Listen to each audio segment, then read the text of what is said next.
Give me a wave.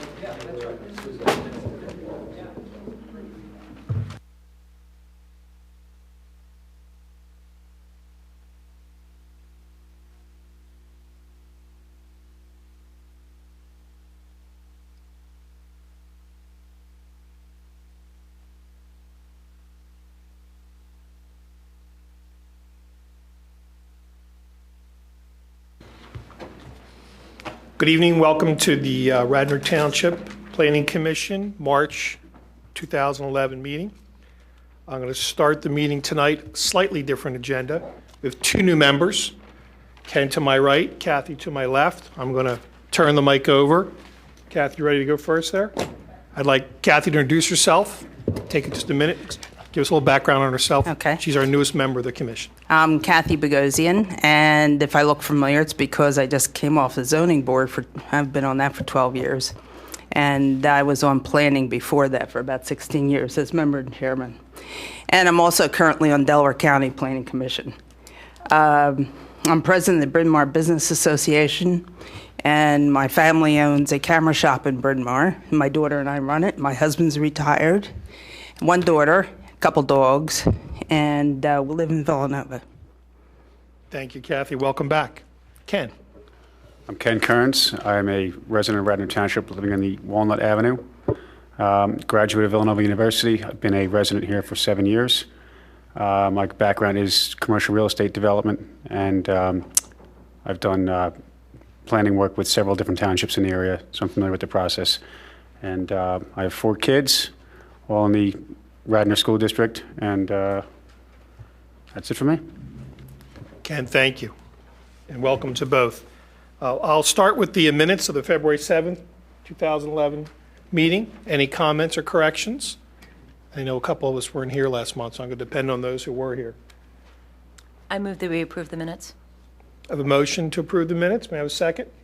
Second. Second from Skip. All in favor? Aye. All opposed? Motion carries.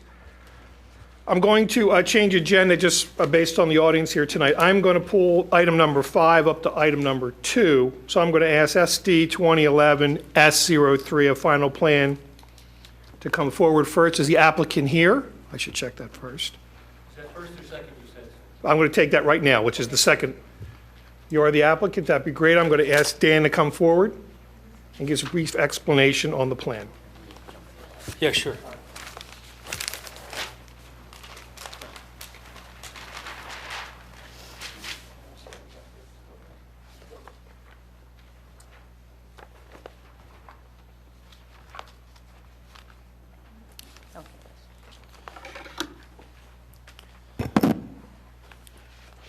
Dan, just start by giving us a history from a schedule-wise where we are with this application. This is the first time this application has come before the board. It is a lot line change between the Foxfields Homeowners Association and a property at 950 Mill Road. So it's a little bit south of Laurier, where it intersects with Mill Road. So there's an overall site plan located at the bottom of the plan. So the area that's being affected is right here. This is Mill Road coming along the top. And a blow-up is shown up here in the corner. The blue lines represent, the solid blue lines represent the existing lot line. The dotted blue line shows the property that is proposed to be transferred. There's an existing home on the property shown in yellow, and the impervious cover that's currently on the property is shown in orange. So the intent is to transfer just over 5,000 square feet of property from the Foxfields Homeowners Association to the Wagners at 950 Mill Road. It's hard to see, but right here along the property line is actually a stream. There's a concrete flume that runs up against the side of the house, and as I understand it, the ownership of the flume is actually split between the Wagners and the Foxfields Homeowners Association. So by making this transfer, both sides of the flume will now become the ownership will fall under the Wagners. So there were 10 comments from the Subdivision Advisory Committee. Most of them were not real serious, but we're looking to have the name and address of the owners added to the plan. There's also an existing sanitary sewer that runs through this the property that's being transferred. So we want that sewer line shown on the plans. There's also a storm sewer that is shown as a dotted line. So both of those need to identify that there is an easement that goes along with both of those water conveyance systems. And as also pointed out, that the solicitor must approve the language of those easements to confirm the transfer. Item number 3 refers to the open space calculation. I want to confirm, and 4 plays into this as well, showing the open space that's left.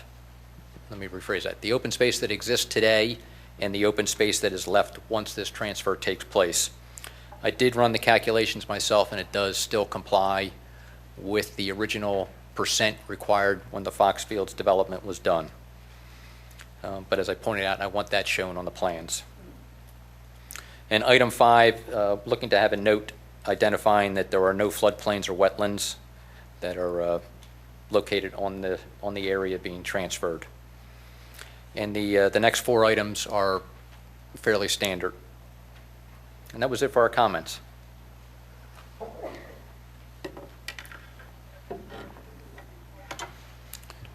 I'm going to ask the applicant to come forward. Sure. And first, Nick, after identifying yourself, just respond and give us a little highlight on the project and then respond to Dan's comments. Nicholas Cornelia, representing Radnor Chase on this matter. Larry Rabiniak is present, as well as John Smerga, who was the engineer on the project. Larry is president of Radnor Chase.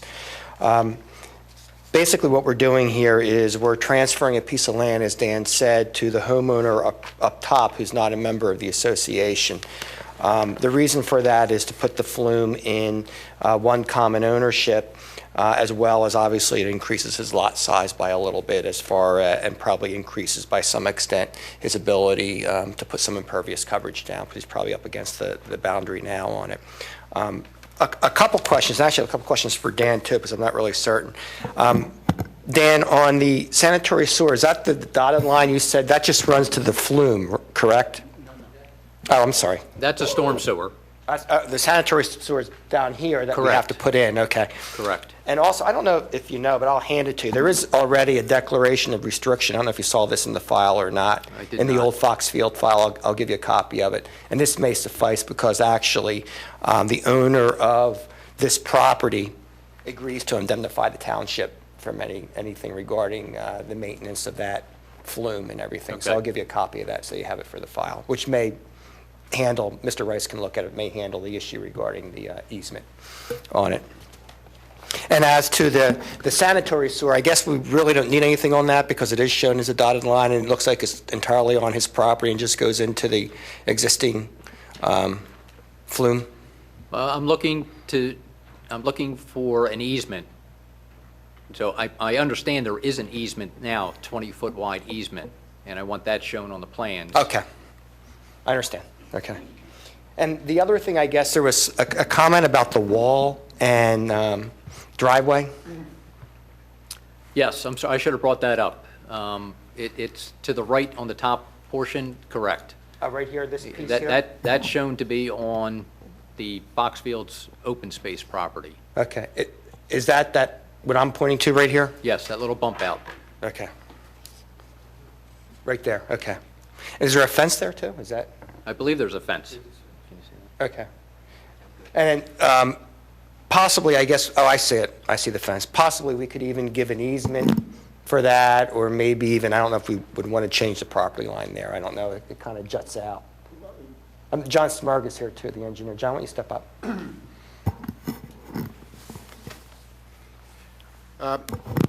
Talking to Mr. Wagner, John, obviously... just identify yourself for the My record. name is Thank John you. Smerga. I'm the engineer of record.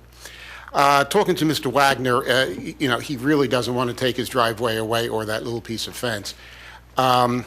We can do a quid pro quo here, since Foxfields is amenable to do the lot line change.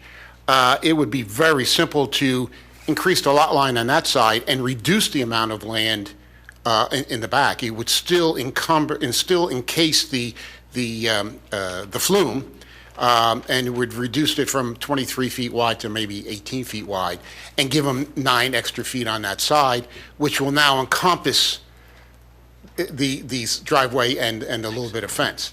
So it's a net. It doesn't increase or decrease the 5,000 square feet. It just moves it around a little bit. Dan, the easement, obviously, for the sanitary sewer I'll show, but the easement for the storm sewer, which I can't find recorded anywhere, you want it 20 feet? Yes. Okay, I'll 10 put it feet on in as each 20 side. feet. Okay, very good.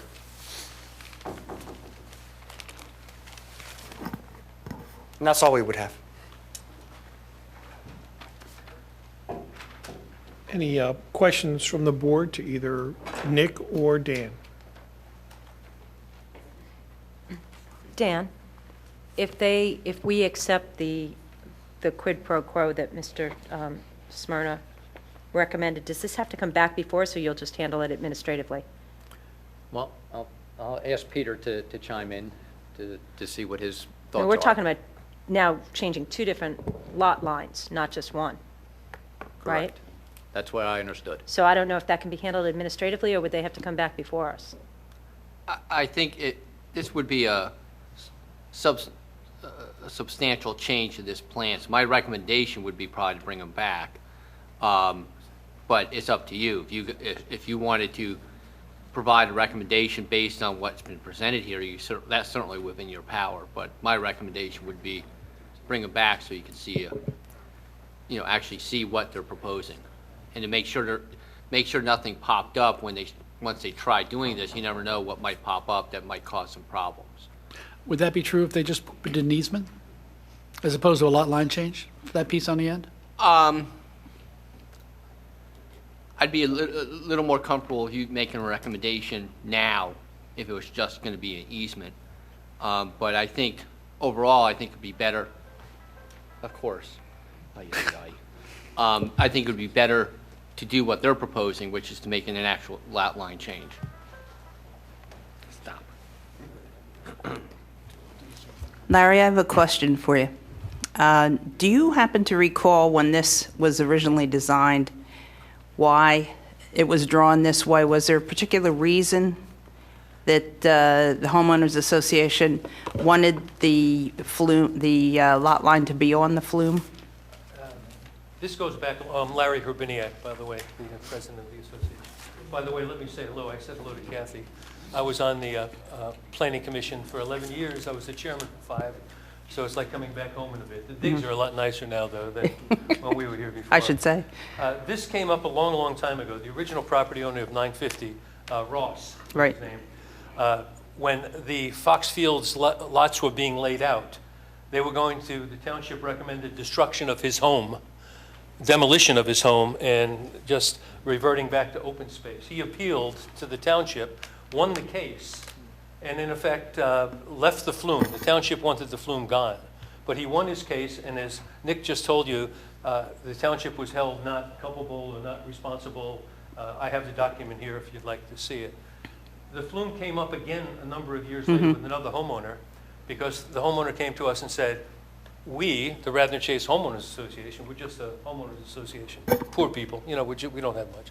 And they came to us and said the flume might need repair and you have to pay for it. So that was when it came up again, and it sort of died out. And then at a chance meeting with David Wagner, the current owner of 950, we started chatting. He wanted some pervious property, because he's at the limit of impervious property. And we, of course, as a homeowners association, would love to get rid of the liability of the flume, and that's how this came up. Our line goes virtually right down the center of the flume. Yeah, it seemed like kind of a stupid arrangement. Yeah. I didn't remember going back that far why it was made that way. Yep, that's where the lot line was. That's why Radnor Township wanted to eliminate the flume and, in effect, demolish the home. And so Ross, at the time, had influence, I guess, because of the large development and a few other things. And, in fact, he got the township to go along with leaving the flume there with our sharing it with him, which, of course, as you're saying, was sort of a weird arrangement. But we'd love to get rid of it. And one other, maybe I could, is there any way we could do this with the easement rather than change that back lot line if possible? Only because going through the copying, going through everything, and the fees and whatever, I got a call from my treasurer today at the homeowners and said, try to get this done if possible. So I'll make one last appeal. If you say no, at least I know I tried. Can we do an easement? Well, you know, on the plan, I have a question. There's Sure. I can't tell what it is, if it's a wall, it's the orange line, Dan, jutting into the area that's to be transferred. It's a curved, what is that? Yes, what is that? That is a wall. That's a wall. So, getting back to Peter's point, if the lot lines moved on the, well, assuming, north, on the southern end, scooching that 9 feet south might encroach into that curved wall. I don't know the exact math without seeing the lot line change. So that would be a reason to not handle it administratively, to make sure that we're not too close to that wall. Well, if we, One go way to ahead. do it would probably be do the easement, that way we're not affecting this at all, and Yeah. then just do an easement for the driveway and the fence. That's it, in the back. That little blurb in the back right side, that's all we would do. This area here. Basically, we do meets and bounds, then give them an easement to use that property. How does that impact your .018 acres of open space that are required? Just because it's an easement, it won't? Yeah, it won't affect it. Okay. Yeah. It has to be already calculated in because it's already part of the homeowners association property. So it's already calculated into their impervious coverage, or should be at least. That easement would be... John, come on up. That easement would be less than 300 square feet, which is .000, you know. Thank you. Other question? Yeah, on the plan, the fence line, is that the Wagner's fence line, or? That's, I think the owner of that property put that fence up, and that would be part of the easement too. I think we would give them, or at least give them the use of that area there within the fence line. So it'd be probably on the fence line, on in, this area right here. My only other thought is you've gone so far to do a better solution than an easement, and wouldn't there be a side minor economic benefit? You'll transfer some tax liability too, I would think, to the Wagners. Yeah, really, it doesn't matter. I think Larry just would like to get it done tonight, one way or another, That's all. so I think that's... Expediency, that's all.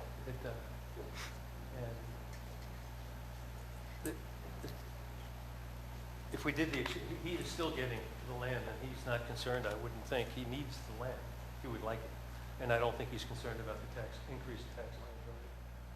I don't think he is. And this question is for Dan. So an easement would satisfy his need for more lot size for purposes, I didn't think so, for purposes of impervious cover. No, the easement would not. Okay.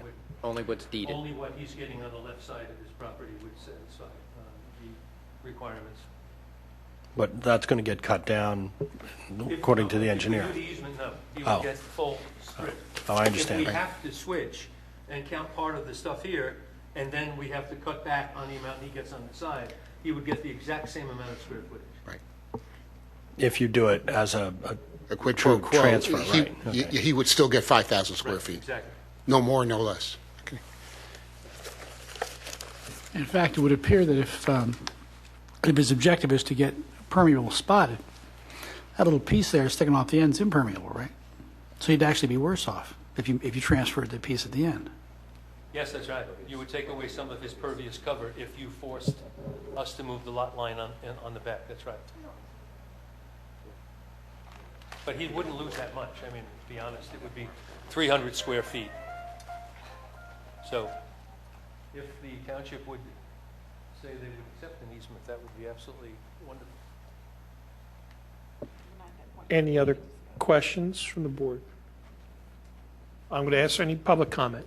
Before the public starts, I actually have two questions for the applicant, just from and take this more as, I just want to make sure this is done properly legally, I'm not trying to, prevent this from happening. But in looking through the zoning ordinance that was Fox Fields, sorry. Or Radnor Chase, which is Okay, the new Fox corporation. Fields was originally developed under, which is this density Density modification. the modification ordinance. the ordinance language says that the open space was supposed to be deed restricted or had easements over it. Have you produced to the township, I certainly haven't gotten one, but have you given to the township, or do you know of these deed restrictions or easements? And if you do, would it prevent this from happening in any way? Would you need some relief from the township to modify those restrictions or easements to allow you to transfer this property? Well, when we first started this, Nick, we looked for some of these restrictions and could not find anything. Okay. So when we first approached the township, when I talked to Dan Malloy, I told him what we were doing, and there was no response back that there was a deed restriction. We couldn't find anything. Okay. And so it's, I think we're okay. Okay. I haven't found a thing. Okay. And then the second thing is, the declaration that created your HOA or your bylaws, your rules and regulations, do they address who or what has the power, what procedures you need to go through as a HOA in order to transfer property? Yeah, that's a good question. Our bylaws do point. Okay. Those bylaws do point those things out. And what we did to respond to the letter of the law was we followed the proper steps. We notified homeowners. We had a vote of all homeowners. We needed a 2/3 vote. We received a resounding majority of over 80% on the vote, according to the bylaws. And so it was passed consistent with the original bylaws and our own ordinances and so on. So, Do you have minutes of that meeting and that yes, vote? I can get minutes of that. If you can provide those to the township for our records, that would be good. Very happy to do that. Okay. Yeah, we were very clear because we knew this was a big thing, a big step for homeowners. You know, this is our land. There are 43 homeowners. And so even though the board decided that this would be a good thing for reduction of liability, we did go to all the homeowners and hold a special meeting as per our bylaws. And so I'll get a copy of those minutes. Okay. Okay? Great. And then going back to, I think you posed a question to me. I mean, an easement satisfies the problem. It resolves the problem here, which is we've discovered the Wagners have something on their neighbor's land. Really, you know, in this process, you know, there's nothing the township can do to force them to either provide this land or provide an easement to you. So I think it's, going back, I definitely think it's cleaner, and in the long run, you know, it kind of makes things, you know, very clean and easy to follow to modify the lot line change to enclose that part of the driveway and the wall. But certainly easement would solve the same, you know, resolve it that way also. I have no, you know, one way or the other, in the end, I don't care. If they're willing to offer one or the other, that's great. You know, I think it helps things out in the long run. But, so, you know, going back, I still think it'd be better for you to look at the plan, have the lot line change. But if you want to get this done, certainly from a legal standpoint, I have no problem with you ruling on it tonight. Thank you. Again, I think the Wagners would be very happy, too, that they would not lose any pervious cover, which would be a very nice benefit for them. Any other questions, board, of Dan or applicant? Can I ask for public comment? Any public comment? I don't see any public comments. I'll go back to the board for any discussion. If no discussion, can I have a motion? Well, I'd like to discuss one item. I don't think we should recommend to move forward with an easement because they're in here for a lot line change anyway. A lot line change would be cleaner, and I have no issue with needing to see the plan again. I would recommend that we recommend approval of the plan with the change in the lot line to encompass the wall and the fence, so that and we could just add, so that the total area to be transferred doesn't exceed what they're proposing, and have it done cleanly and permanently. I'm not concerned about, it's such a tiny amount of impervious surface, I don't think that'll be a big hardship for the walkers. I think it's cleaner, I think it makes more sense, and I think long-term it's a better solution. What I hear you saying then, correct me if I'm wrong, is that in effect, administratively, this can be handled. This plan can be approved with the stipulation that we would change the lot line, and as long as it was approved by engineering. We can only recommend approval to the Board of Commissioners. My suggestion would be that when you go to them, it's been changed on the plan. Right, but I think his question, I'll ask the same question. You're suggesting change the lot line, but it doesn't have to come back here. That's my suggestion. That's what Okay. Any other discussion, comments? I agree with Julie. I mean, this is a long-term change forever, and, you know, I'm respectful of you not wanting to spend extra money, but let's get it done right. The thing that struck me, of course, is this change in that property line has been there forever with all the homeowners, so I don't know when it occurred, who's responsible for it. We couldn't find that out, but it was probably Ross, and we can't go after him right now, I'm afraid. But anyway, so it's a shame that that happened like that. I guess they needed a little extra space to back up, so they didn't back up into the stream. And so they just did it. Okay. Thank you, Larry. I just want Go to ahead. clarify, so Julia's motion would be that we approve the 5,018.71 square feet transfer, ask them to make the change to the lot line to encompass the fence and the driveway, but then send it in that condition onto the board for approval. Got it. Any other discussion? I agree with that, too. Kath? I'm fine with it. So I would second Julia's motion. Okay, so the motion on the table, Julie, repeat it again one more time so we can do, just let me ask, any more discussion? Then we'll go back to your motion. Go ahead.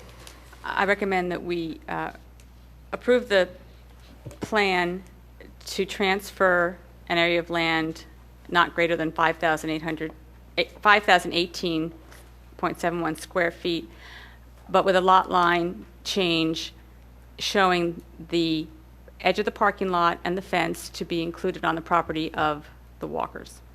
Wagners, thank you. And there's a motion on the table. May I have a second? Second. All in favor? Aye. All opposed? Motion carries. Thank you very much. Thank you.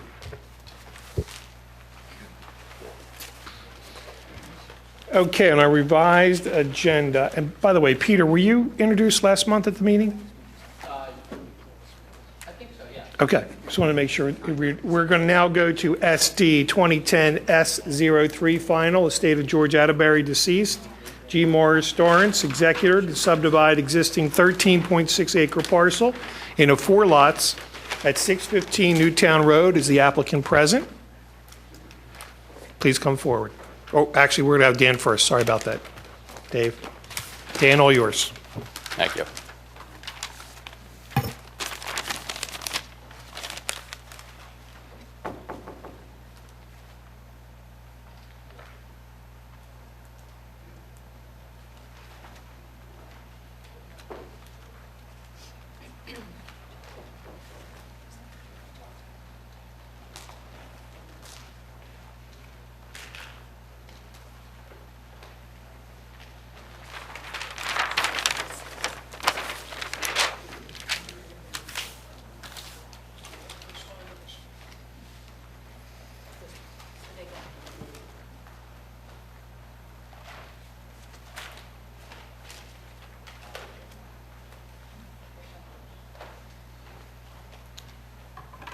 This is the Atterbury parcel. This is actually the fourth time you've seen this. In case you forgot, I'll just show you where we are. We're on Newtown Road across the top. Sproul Road is bisecting the bottom corner. Chandler Lane is running across the bottom of the plan, the southern end. When this first came to you, it was shown as a 4-lot subdivision, subsequently came back and split this piece that's bisected by Sproul Road, and it's an undevelopable lot, is now Lot 5. So it's actually a 5-lot subdivision at the present time. There is an existing home shown in yellow. 3 new proposed homes are shown in green. The orange shows the existing driveway that runs through the property. It's kind of a U-shaped. The proposed driveway that will serve 3 homes is shown along this area, and the driveway that exists is going to be rerouted to serve this 1 new home. There is a carriage house that exists on the property, and there is a garage, and the garage will be demolished, and the orange line that's shown pretty much most of the way through here will be relocated. Currently, it is on 2 properties that actually front on Van Leer's Run. The driveway is being removed and shifted over as shown in the purple line, again, to serve 3 of the 4 homes. And the properties are shown, they're long, narrow lots. This one is a little more square, as is this one, but these are long. And this was one of the comments that was brought up at the last meeting. Item number 1 and 2 refer to waivers that the applicant has requested. Item number 1 refers to the depth to width ratio being more than 2.5 times. And the second one refers to a waiver from section 27C, which basically relates to streets. And specifically, it talks about sidewalks. And when we jump down to item number 8, we'll talk more about sidewalks. But one of the things that was pointed out to me is that the waivers are supposed to be in writing. So we are looking for that in the future. Lot number 5, there is a note on the plan, but we are asking that that be deed restricted or have a conservation easement placed on it to prevent any future development. As most of you are familiar, the majority of the property is in the floodplain, and there's only a small area in this back corner that is outside of the floodplain. So there's no access, and there's no way that a home could be constructed on that property. Item number 4, there's 2 different zoning tables on 2 different sheets, and there's some information that conflicts with each other. So there's just some typographical errors that need to be adjusted. Item number 5 is a highway occupancy permit from PennDOT. Newtown Road is a state road, and they are relocating a driveway. They have had some preliminary discussions with PennDOT. So I'm looking for an HOP to show that the new driveway location is acceptable to PennDOT, and I'm looking for confirmation that the existing driveway is still acceptable to PennDOT. This driveway does have the proper site distance. This one, the one closest to the Friends Meeting House, does not. But it is existing. Item number 6 is to comply with the Shade Tree Commission's recommendations, which they have done. They have adjusted the driveway to avoid some of the larger mature trees. The Shade Tree Commission had concerns about the sidewalk along Newtown Road, and they do want to see the plan again if the sidewalk moves forward. Obviously, their concern is the number of trees along the edge of the right-of-way. Item number 8 refers to the sidewalk that was discussed at the last meeting. We are looking for a sidewalk to run along Newtown Road across the 3 lots that front on Newtown Road. There are no sidewalks in the area. The engineer has presented a plan to the township showing 2 different versions of the sidewalk, and I'll pull those plans out shortly and we can discuss those. And the next few items are standard language. We talk about the stormwater management agreement. Item number 10 refers to, it's supposed to be a shared driveway easement, not a, I guess I have to check on my spell check. And then the final 2 are standard language. So that was it for our comments, and if you want, we could talk about the sidewalk, or if we wait till the applicant comes up. Did you touch on number 7, Dan? Or did you miss that? I'm sorry, yes. Number 7 is an NPDES permit that comes from the Delaware County Conservation District, and that's required anytime there's more than 1 acre of land disturbed, and in this case, they're disturbing about 3 1/4 acres. So that permit's required. Why don't you go ahead and talk about the sidewalks now, Okay, and then let we'll me bring grab the that applicant plan. up. That'd be great.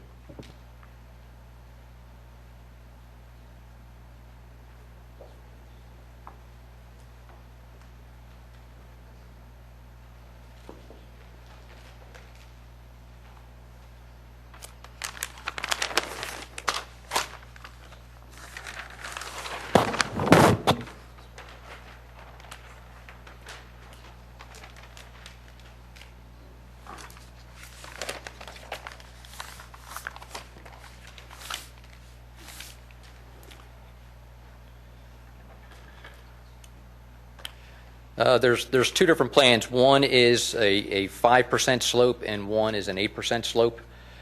We're starting at the western end of the property, and I guess it's more the beige color is the actual sidewalk, and the red is showing the grading that has to take place. And the plan ends at this point and picks up at this point and ends at the next driveway. And the 8% one is pretty similar. So it's difficult to see. There's a little less grading on this because it's following closer to the contours. There is some grading taking place at the lower end. I don't have an accurate tree count of what would be affected. The actual sidewalk itself is not doing a lot of damage, but the grading is. And you can see how the red lines are crossing several contour lines showing that, that's either the cut or the fill that has to be done to maintain the 5% or the 8%. So the applicant may have a better count on the trees. And I know that their letter had referred to a significant change to the front of the property and how they certainly felt it changed the appearance of the property. One of my questions is the sidewalk is in the ultimate right-of-way, but it's outside of the existing right-of-way. So that's one question I will have for the applicant about the fact that if the sidewalk is located out of the right-of-way, what impacts and what responsibility do we have to follow along with PennDOT's guidelines since we are not affecting their right-of-way. So that's really it for the sidewalk at this point. Thank you, sir. Will the applicant come forward?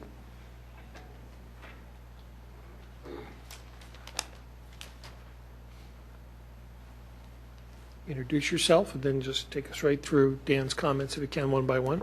Okay.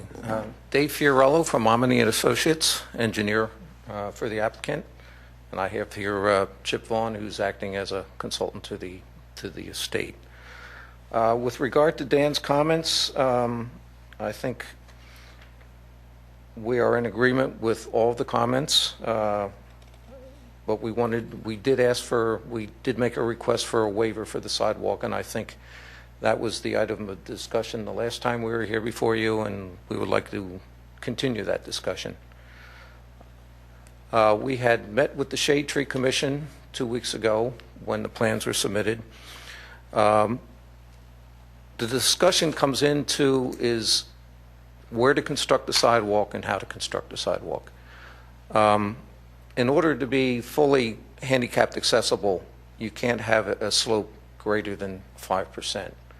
PennDOT has been taking the position lately that anything being constructed in their right-of-way has to be done with in accordance with their standards, and they're going with a maximum 5% slopes on sidewalks.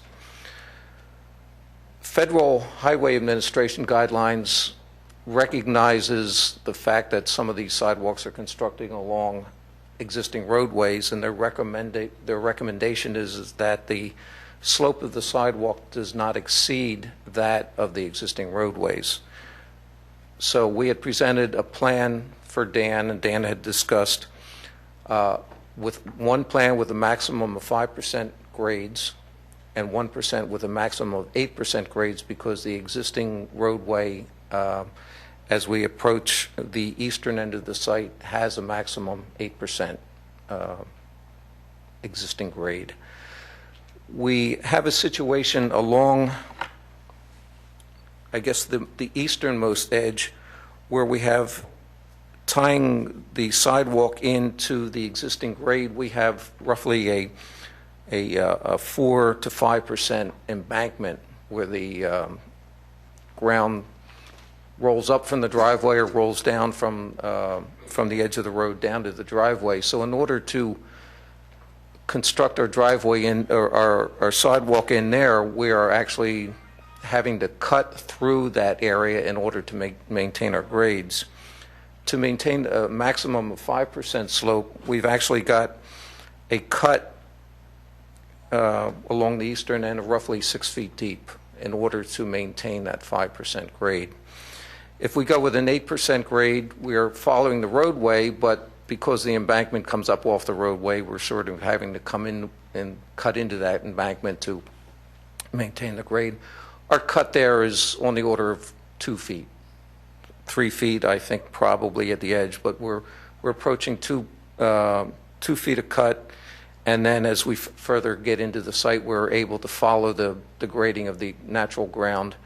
And again, as we get closer to the western end, the slope on that end is 6.25%, so there's some cutting involved in order to maintain the grades, because again, the embankment comes up off the roadway, and it's the embankment of the grade of the ground is not the same as the street at that point.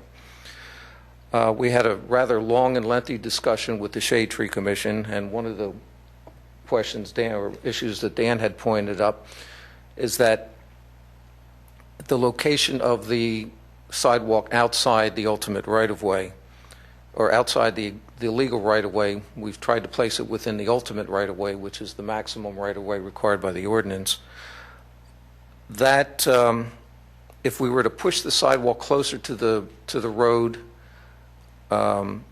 in order to make the grades of the sidewalk, we were actually cutting into the edge of the roadway, where all the water runoff from the roadway would just be following down along the sidewalk. And because of the cut in the embankment to put our sidewalk in, the water runoff from the roadway is actually draining onto the sidewalk, and the sidewalk acts as a drainage path through there. So we had set the sidewalk away from the roadway so we could still maintain a little bit of embankment to keep the water runoff from the roadway along the roadway. Our grading is actually outside of the PennDOT right-of-way, so we wouldn't be burdened with following the PennDOT 5% grade requirements. But again, that pushes us back into the site a little bit. The number of trees to be removed is on the order of 7 to 8 with the sidewalk, no matter which location. The impact, because we're cutting down in certain areas, if we were to go with the 5%, we're cutting 6 feet. If we go with our 8% grade, we're cutting 2 feet. That excavation within the drip line of the trees affects roughly 24 trees, something like that. So there is an impact of the excavation in the ground in order to construct the sidewalk that would have on the tree roots. With the extent of the grading, the extent of the clearing required, we're concerned that it changes the character of the frontage of the site. I had shown the Planning Commission last month several photographs along Newtown Road of some of the foliage. This was taken back when everything was still green.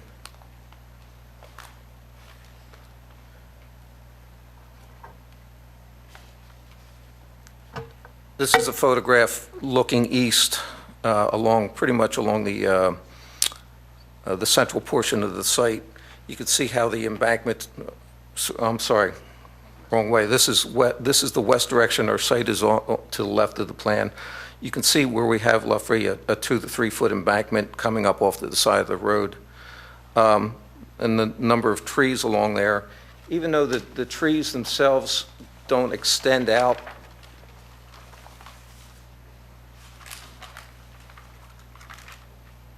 you can see the extent of the foliage comes through here.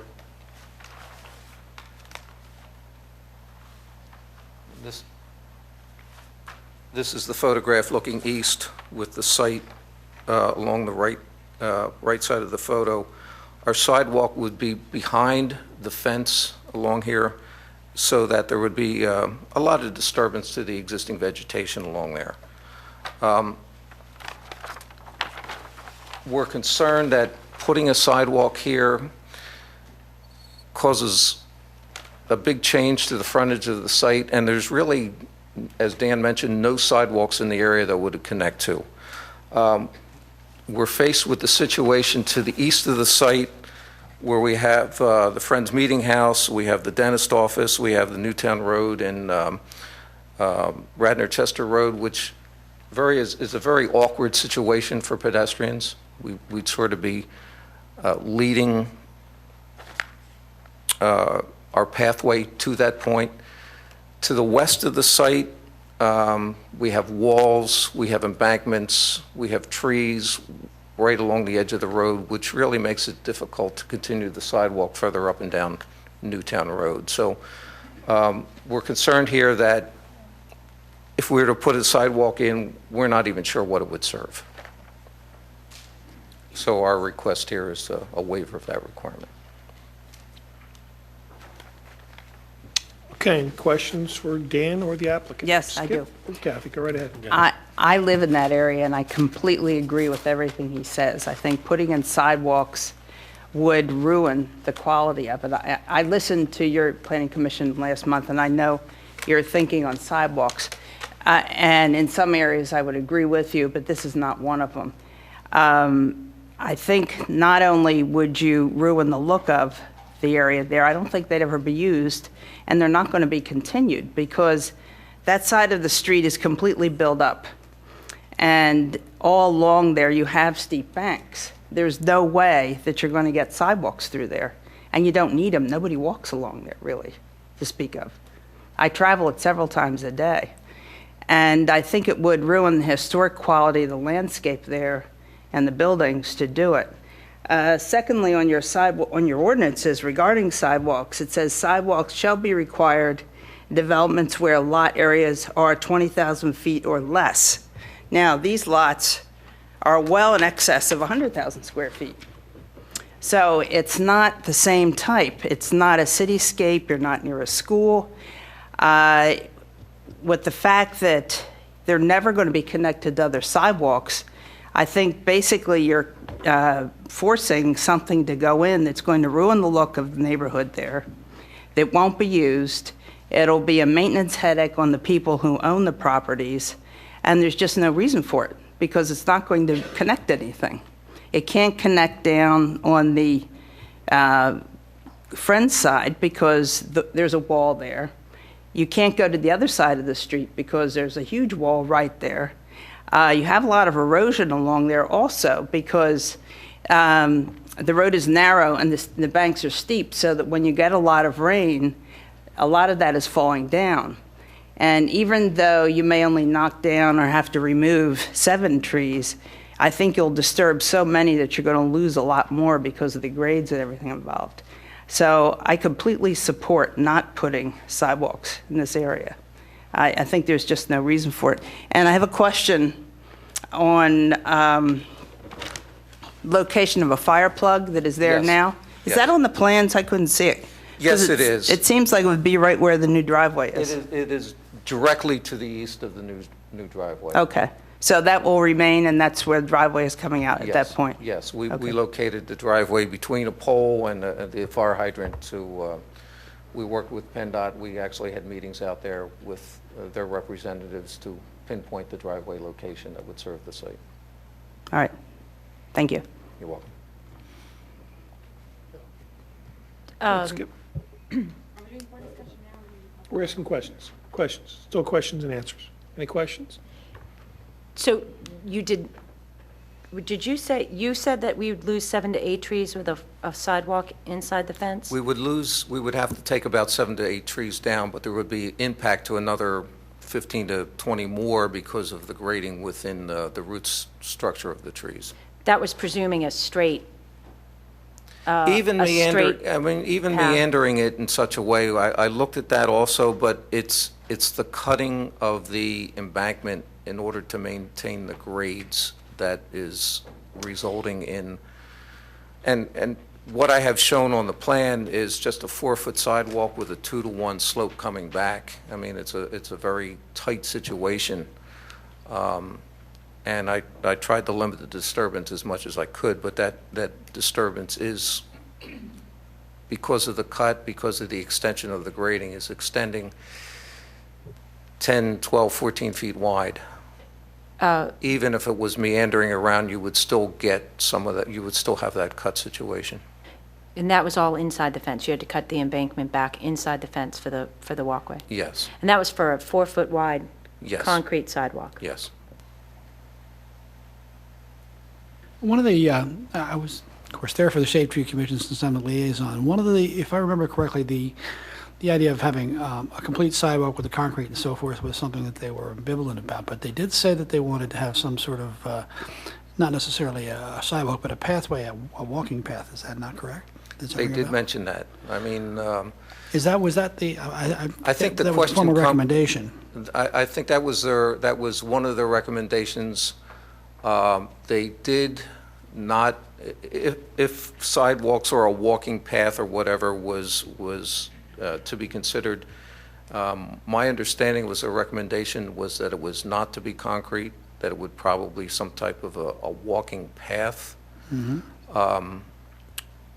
Without the concrete material, but still being graded in such a way that you would still be grading in order to, let's say, 20 years down the road, 10 years down the road, be able to put sidewalks in and meet those requirements. In other words, establish a right-of-way effectively. Establish a grade point, yes. But again, that grading requires that cutting in the, But I thought that they wanted sort of like a meandering thing so it would not affect very many trees, if I recall. well, the issue comes in trying to make your approach grades. Right now, at the end of the site along the existing driveway to the east, we have that 4 to 5 foot embankment that, short of putting steps in there, it doesn't make it pedestrian friendly. No, I was out there Saturday. Would the sidewalk have to be handicapped accessible? If you were to put one in? PennDOT has been taking that position that anything within their right-of-way is. That's the question. There are really no standards on accessibility for sidewalks. However, if you're providing sidewalks for the public, I would assume that you would have to maintain some type of accessibility for those sidewalks. So something that is not cement really would not be appropriate for a wheelchair, for example, if it were chips. Most likely. Yeah. I really have to say, you have to ask yourself, why are you forcing this? Are we connecting with anything? No, but I think you will be connecting to something 20 years, 30 years down the road. No, you won't. Well, I'm not sure That that's road's true. developed. Have you been out there? I'm going to Oh, hold yeah. you guys from discussion. Okay. Let's keep asking questions first, and we can get to that in a second. Questions? And I have one. Can you go back to the original plan, Dave? Just take the sidewalk plans off. Lot number 4, Dan, what's considered the front of that lot? Is it Sproul Road? And what is this? It looks like in Dave's, Lot 4 shown as a front yard on Sproul Road, but its access is through the driveway. to the driveway. And down below, the reason why Lot 4 can't come out on a Chandler Lane, it looks like there's, Dave, like a lot number 11, I think. What is that little strip of land there? We have the strip of land here that is owned by the Buckley family, that it's actually a separate parcel of land that separates this parcel from the right-of-way of Chandler Lane, which prevents access onto Chandler Lane. Okay, thank you. Other questions? Then I'll go to public comment. Any public comment? Come right up to the microphone, please.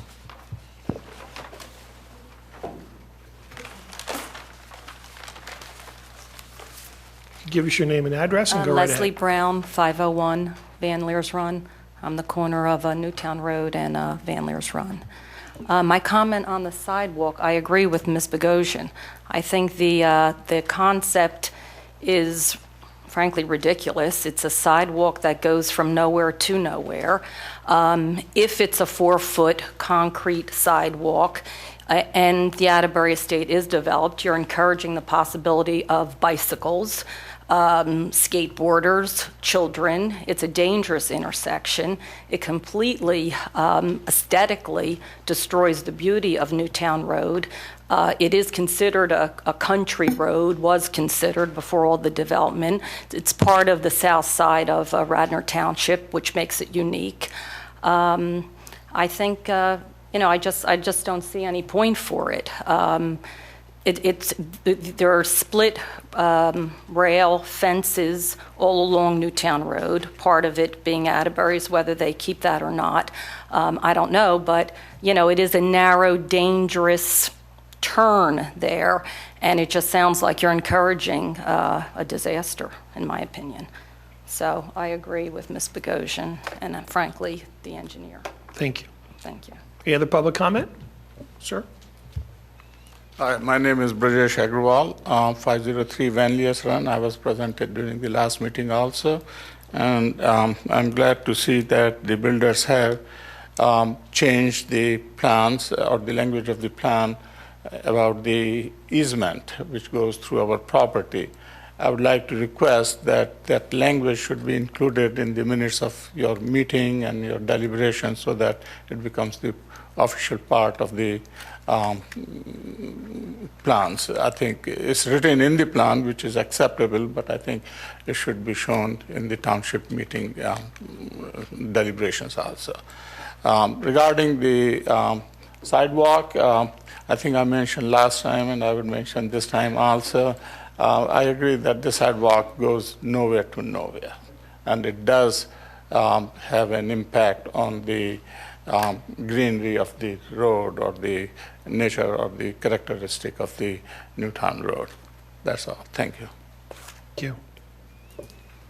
Sir? Hi there. It's Steve Esser from 505 Van Leers Run.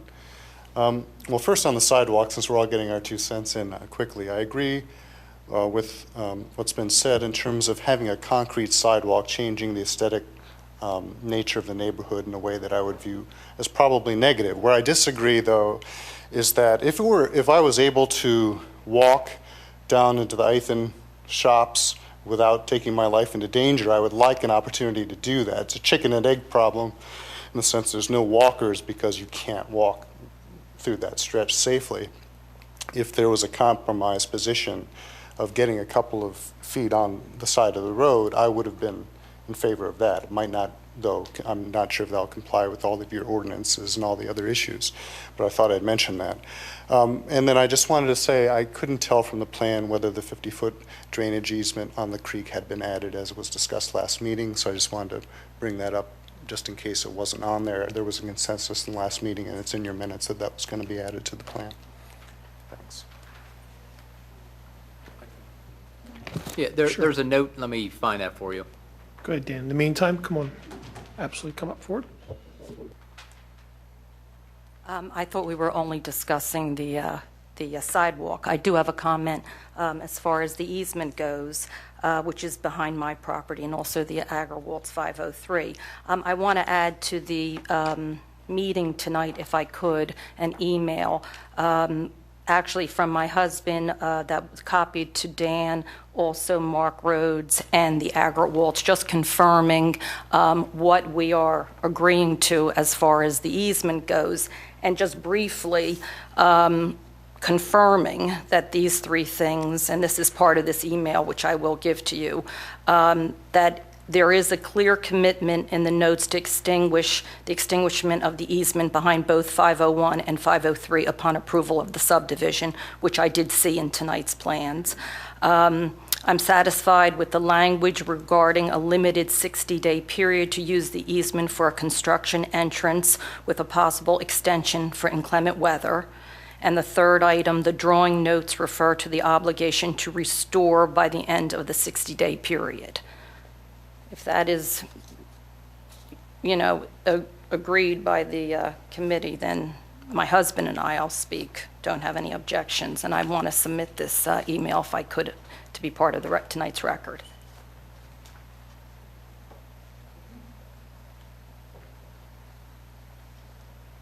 Any other public comment? And just to follow up, ahead, that Dan. is a conversation that we've had with the applicant during the meetings and after the meetings to ensure that the driveway is restored properly. And there is a note on the first page that I think addresses that.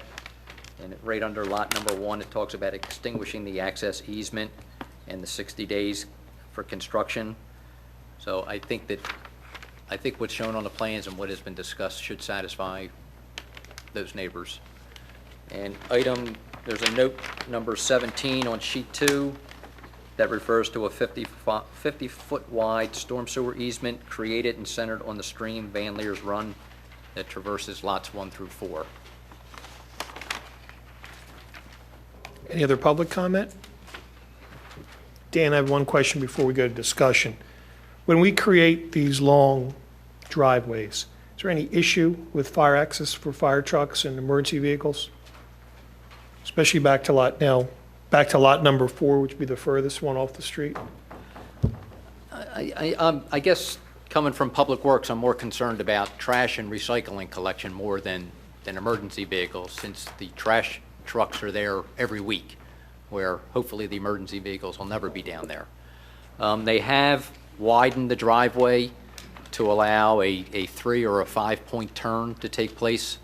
So there's not a cul-de-sac, but there is a kind of a bump out right on the border between Lot 1 and Lot 2. Can I ask you to bring that plan back up and put it in front of us? The color one disappeared there. Dave, you have it? Thank you. Yeah, that's the one. It's not on here, it's the old one. This is the old one. Do you have it? Oh my God. Good. So I'm not sure how well that's showing up. Looks good. So that's right opposite the driveway, so it does allow, it might not be a 3-point turn for a large truck, but I'm even thinking UPS delivery trucks. I'm trying to avoid trucks having to back out or back in off of Newtown Road. So I'm not sure what the right balance is for size. I don't want to see a cul-de-sac put in there that will never get used, but I am looking for, and they have accommodated a little bit of a bump out. But again, to your point, take us through that trash truck going to Lot 4. He's coming all the way down. Well, yeah, he can now, a delivery truck can pull in, and if he has to back into this driveway, or if he drove all the way through, he could back out to this point and then back in and then turn around and enter Newtown Road straight out. It gives him some ability to make a turn so he's not backing out on the Newtown Road or backing in from Newtown Road. But he's got a long back out between Lot 4 and that turnaround, correct? Absolutely. I mean, unless he pulls straight in, turns around, and backs in. That way. But he's going to back in or back out to Lot 4. Okay. Dan, just one last question. Is it just the slope or the number of trees in the stand that the driveway for Lot 4 wouldn't be directly on Sproul? Or desire to have a Newtown Road address rather than a Sproul Road address? Well, there is some grade issues. It does get flat down here near the stream, but now you're getting closer to the stream and further away from the house. Up here, there is a hill. It's a slope issue. It's a slope issue closer to the house. All right. So in this area here, it's much flatter. Okay. And I think that the Newtown Road address does sound nicer than a Sproul Road address. Yeah. Okay, Dan, for the audience, just point out that stream because it's hard to see. The stream is running right through here. This is Van Leer's Run. And it connects with Ithan Creek right here on Lot 5. Did you make any request of a second bump out closer to the house on Lot 4? I did not. I was looking for just the one. Okay. I mean, there is a driveway that's coming through here. I'm not sure. That's going to go away, though, right? Well, the driveway goes away, yes, but it may be another location for something. I mean, Lot 4 may decide that it's a problem for his deliveries, and he wants something. Okay. Dan, I forgot to ask this before. Lot 5, was there any discussion, either you may know or the applicant, to the adjacent landowners there? Was there any interest in them taking that? I spoke to the swim club last week, and they were not interested. I have not touched base with the Montessori school, but the swim club did not want it. I spoke to the president of the Radnor Conservancy, and it's something that the Conservancy, they'll take an easement on a property, but they are not in a position to actually take ownership of property. Another question on Lot 5. We talked about some kind of a deed restriction so it can't be developed. Would that have wording that would let that, I guess, disappear in the event that Lot 5 was merged with one of the neighbors? And I'd hate to see that restriction cause that not to be merged because it had no beneficial value? Well, I'd have to look at my notes, but I think the language was pretty much that the property, the way their language is written up right now is the property, so the entire parcel would be deed restricted. I'm not sure if Peter would feel more comfortable making some change to that to allow the area outside of the floodplain be developable. Well, I guess my only point is, in its current form, I agree. It should have that deed restriction. But if that was to merge with one of the other two lots, could we just lift that deed restriction and let it fall into whatever the ordinances are at that time? And also in relation to the combined lot, just because if they pick up any efficiencies, it would just seem stupid to lose that in perpetuity. Peter, you have a suggestion on how possible wording would be that if the lots were merged, the deed restriction? Yeah, I mean, yes, it certainly could be written that way if that's what the township desired. I guess if that was the case, I would recommend almost kind of two restrictions, one on the developable part of this parcel, and one over the floodplain and stream, just so that would continue on in perpetuity. And then if it was merged, only that developable area would have the lifting of the deed restriction. That certainly, I mean, because right now I believe there's nothing, this deed restriction is being put on voluntarily by the applicant at the request of the township because the applicant can't use the property at all, and the township's just looking for it, trying to lock it down basically. But if the township wishes for it to be used in the future, if it merges, it certainly can be written that way. Isn't it such a small area right now that could be developed because of setback, floodplain, et cetera, that it really, you don't even need a deed restriction because you can't develop it the way it is?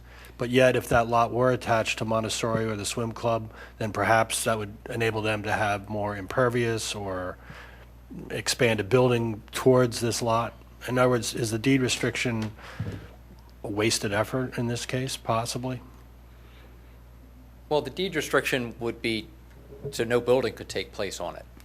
So what you're saying is could a neighboring acquire that property and use that additional space so they can add impervious to their property? And the answer would be yes. I think what Skip was saying, Dan, is... My other point is that it's such a small area now that, I mean, you could build a 1,000 square foot structure maybe. I don't know that, I'm asking you. But in other words, if it's a waste to go through the exercise of a deed restriction, because you have access problems, floodplain problems, and then what's left is too close to property lines to actually put a structure in there. Well, if the lot line was removed, then there would not be a side yard setback. So, either I'm not sure if you can see, but this is a tennis court lot where the number 8 is. Mm-hmm. I'm not sure, take the swim club, for example, they could possibly push back and add half a tennis court. I don't think they could get a whole tennis court in there. But Dan, let me try to rephrase Skip's question. He's saying, as Lot 5 sits today, does it need to be deed restricted, or because of the size, the floodplain that it's in, it can't be built on anyway? It can't be built on. Okay. The way it sits now. That's my point. So if it can't be built on, why restrict it? Well, right. And if I can address that. Yes. Because the reason why you can't build on it, this is not an engineering issue, it's a legal issue. And the ordinance could always be changed. And so if you want to kind of, since the applicant is willing, by putting the restriction in, you kind of lock it down and say, okay, it's not going to be built on in the future. If there's a political change in the future and they decide to loosen the ordinances and allow building, right up against a stream or something to that effect, or allow stream crossings to get across the stream from Sproul Road, then it could be built on. I mean, from an engineering standpoint, it could be developed. It's just right now under our ordinances, from a legal standpoint, it can't. So you put the deed restriction on to kind of lock it in. Now, if you don't want to do that, you don't have to do that. But that's the purpose of it. Dan? Oh, I'm sorry. Do you want to go ahead? Go ahead. Dan, I have a question about the waiver that the applicant agreed to last month about removing the kitchen from the cottage. Yes. right now, our zoning does not allow for a second residential structure. But it could happen as demographics change in the township over time, where we might start to accommodate for, an in-law home, something like that for the aging population. Do we have wording in there that at some point later down the road, they could potentially, if our zoning ever allowed for it, go back in? Speaking of, if things change, I'd hate that. Julia and I actually drove the property. We looked at it. And it actually, to us, looks like the perfect situation if there was ever elderly parents or whatever. But our current zoning doesn't allow for that. That's fine. So we're going to remove the kitchen.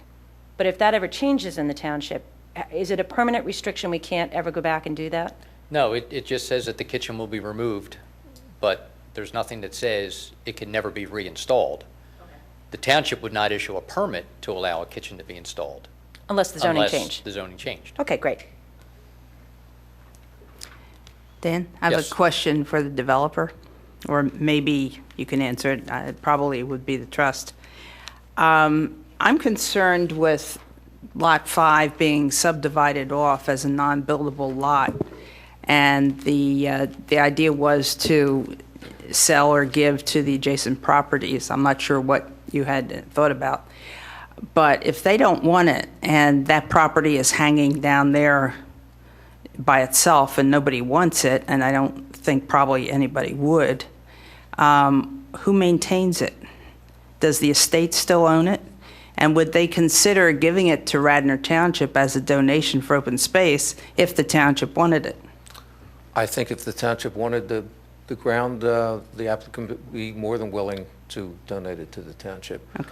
At this point, we were looking at it, originally, we had kept it as part of Lot 4. We were requested to subdivide it off, basically because Sproul Road really creates a separator between the lots. Our thought originally was to make it part, and I guess even though it would be separately deeded or a separate description of it, would be make it part of Lot 4, and the owner, it would be owned by the owner of Lot 4 and would be maintained ultimately by the owner of Lot 4. Well, I noticed on the plan here that there's a large sanitary sewer easement through it, so Yes. that would further impede any development of it. Has anybody from the family entered into conversations with the township about the possibility of donating that to the township?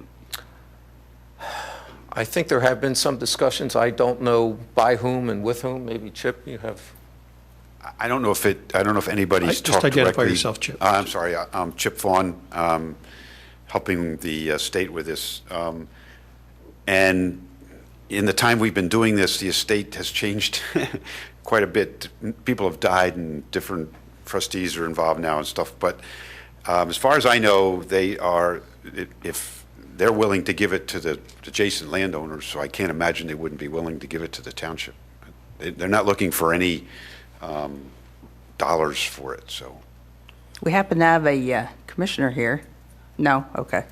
He's not really here. I would hope that that's something they could do, and that would maybe solve the whole problem, because it's really kind of an albatross hanging out there. And I'm really nervous about subdividing a property that is not developable, because we say that now, plans get lost, people aren't around to remember, and all of a sudden you're building on it. And there is a water problem in that area there. There's a lot of flooding, and I'm sure there was a lot of flooding yesterday on that. So this might actually help to maintain a natural waterway through there and allow the township some flexibility in handling the stream beds. So I would strongly suggest that that be considered. So I guess, again, the question back to Dan or the applicant, if it was approved tonight as presented as Lot 4 and Lot 5, is the maintenance of Lot 5 going to be required to be maintained by the owner of Lot 4? No. Chip? Yes. Yes, I would say that if it's going to be subdivided into 5, I think what I heard you say is if it's going to be subdivided into 5 lots, then we would agree, and nothing happens to the 5th lot, then the owner of Lot 4 would be responsible for the maintenance of Lot 5. I think that's what you said. That was my question. Correct. Great. Yeah, that'd be fine. I don't believe that the Atterbury Estate has ever maintained that property at all, so I'm not sure what maintenance would be involved, but it just kind of sits there as it is now. So. Right. If that were to happen, I'd like to see that not be subdivided then, and just be part of Lot 4.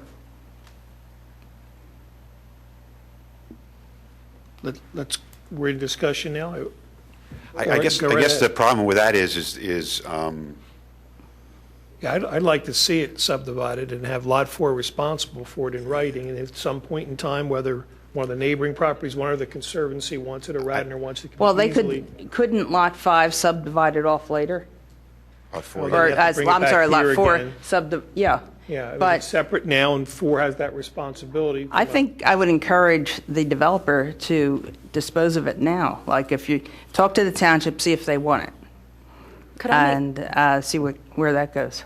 Could I make a suggestion that, because I do recall that this was an actual recommendation that you made, Dan, right? About dividing it. This was a specific recommendation of the township. So if I could make a suggestion just to kind of clean this one up right now, can we make a motion on how we feel about the notion of the 5 versus 4? Because I think the sidewalk's going to be the much bigger conversation. And Kathy, my only thought about that is, we already had a lot line change come in tonight. They're expensive, the engineers. Mm-hmm. The work is done now. And I think, and that's why I'm suggesting maybe we consider just a motion about this one issue. I can go along with that. I think the I'm will not of the going to live board or is die over that. Dan's but, recommendation of 5. Okay. That's fine. Any further discussion then, on the entire application? The sidewalk. Go right ahead. I have a question Go ahead, Steve. for Peter. With this whole sidewalk issue, I have a tendency to agree with Kathy. I think the sidewalks are kind of crazy in this specific location, although I do believe in sidewalks. But is it possible for us to say you don't have to put them in, but then reserve the right to have them, the homeowners put them in at a future date in the event that we have a whole sidewalks and they're the only missing link? Because they would save the money now. They either spend it now and put it in and nobody uses it forever, but if a future date they do, everything does develop where there are sidewalks, they save spending the money now, they just have to spend it in the future. Is that possible? It's certainly possible. There are several townships that, in lieu of granting a full-out waiver, they grant what's called a deferral on sidewalks or curbs or road widening. The problem you run into is 5, 10, 15, 20 years down the line, one, people forget about it.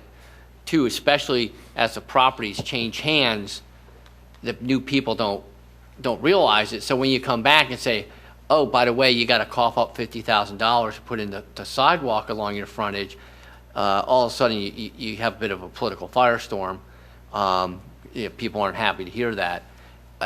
The one thing you could do is you could grant the deferral, but ask that the developer put up the money that's held in escrow to prevent that from happening in the future. That's also could be done, but it can be done. But a lot of times it just people forget about the deferral, so it never happens. Or once the township actually says, okay, we want to do it, you got entirely different owners who aren't aware of it, and it causes a lot of issues at that point in time. Can it be, more prominently displayed in a deed so as to, make it a lot more visible to try and? Yeah, that would be my recommendation. If you do that, is you put it on the plan, you put it in the deeds, it needs to be carried forward. But, a lot of people who aren't in the know, if they're buying their first house or even their second or third, they don't think to look at the deed. Real estate agents don't always inform them of these issues, or because they're scared they're going to lose the sale over it. And so, you can do almost everything you can, up to the township actually going to each prospective purchaser and saying, before you buy it, you realize you got to do this. It's hard for that knowledge to be carried forward. Well, I'd like to talk a little bit also about the sidewalk issue.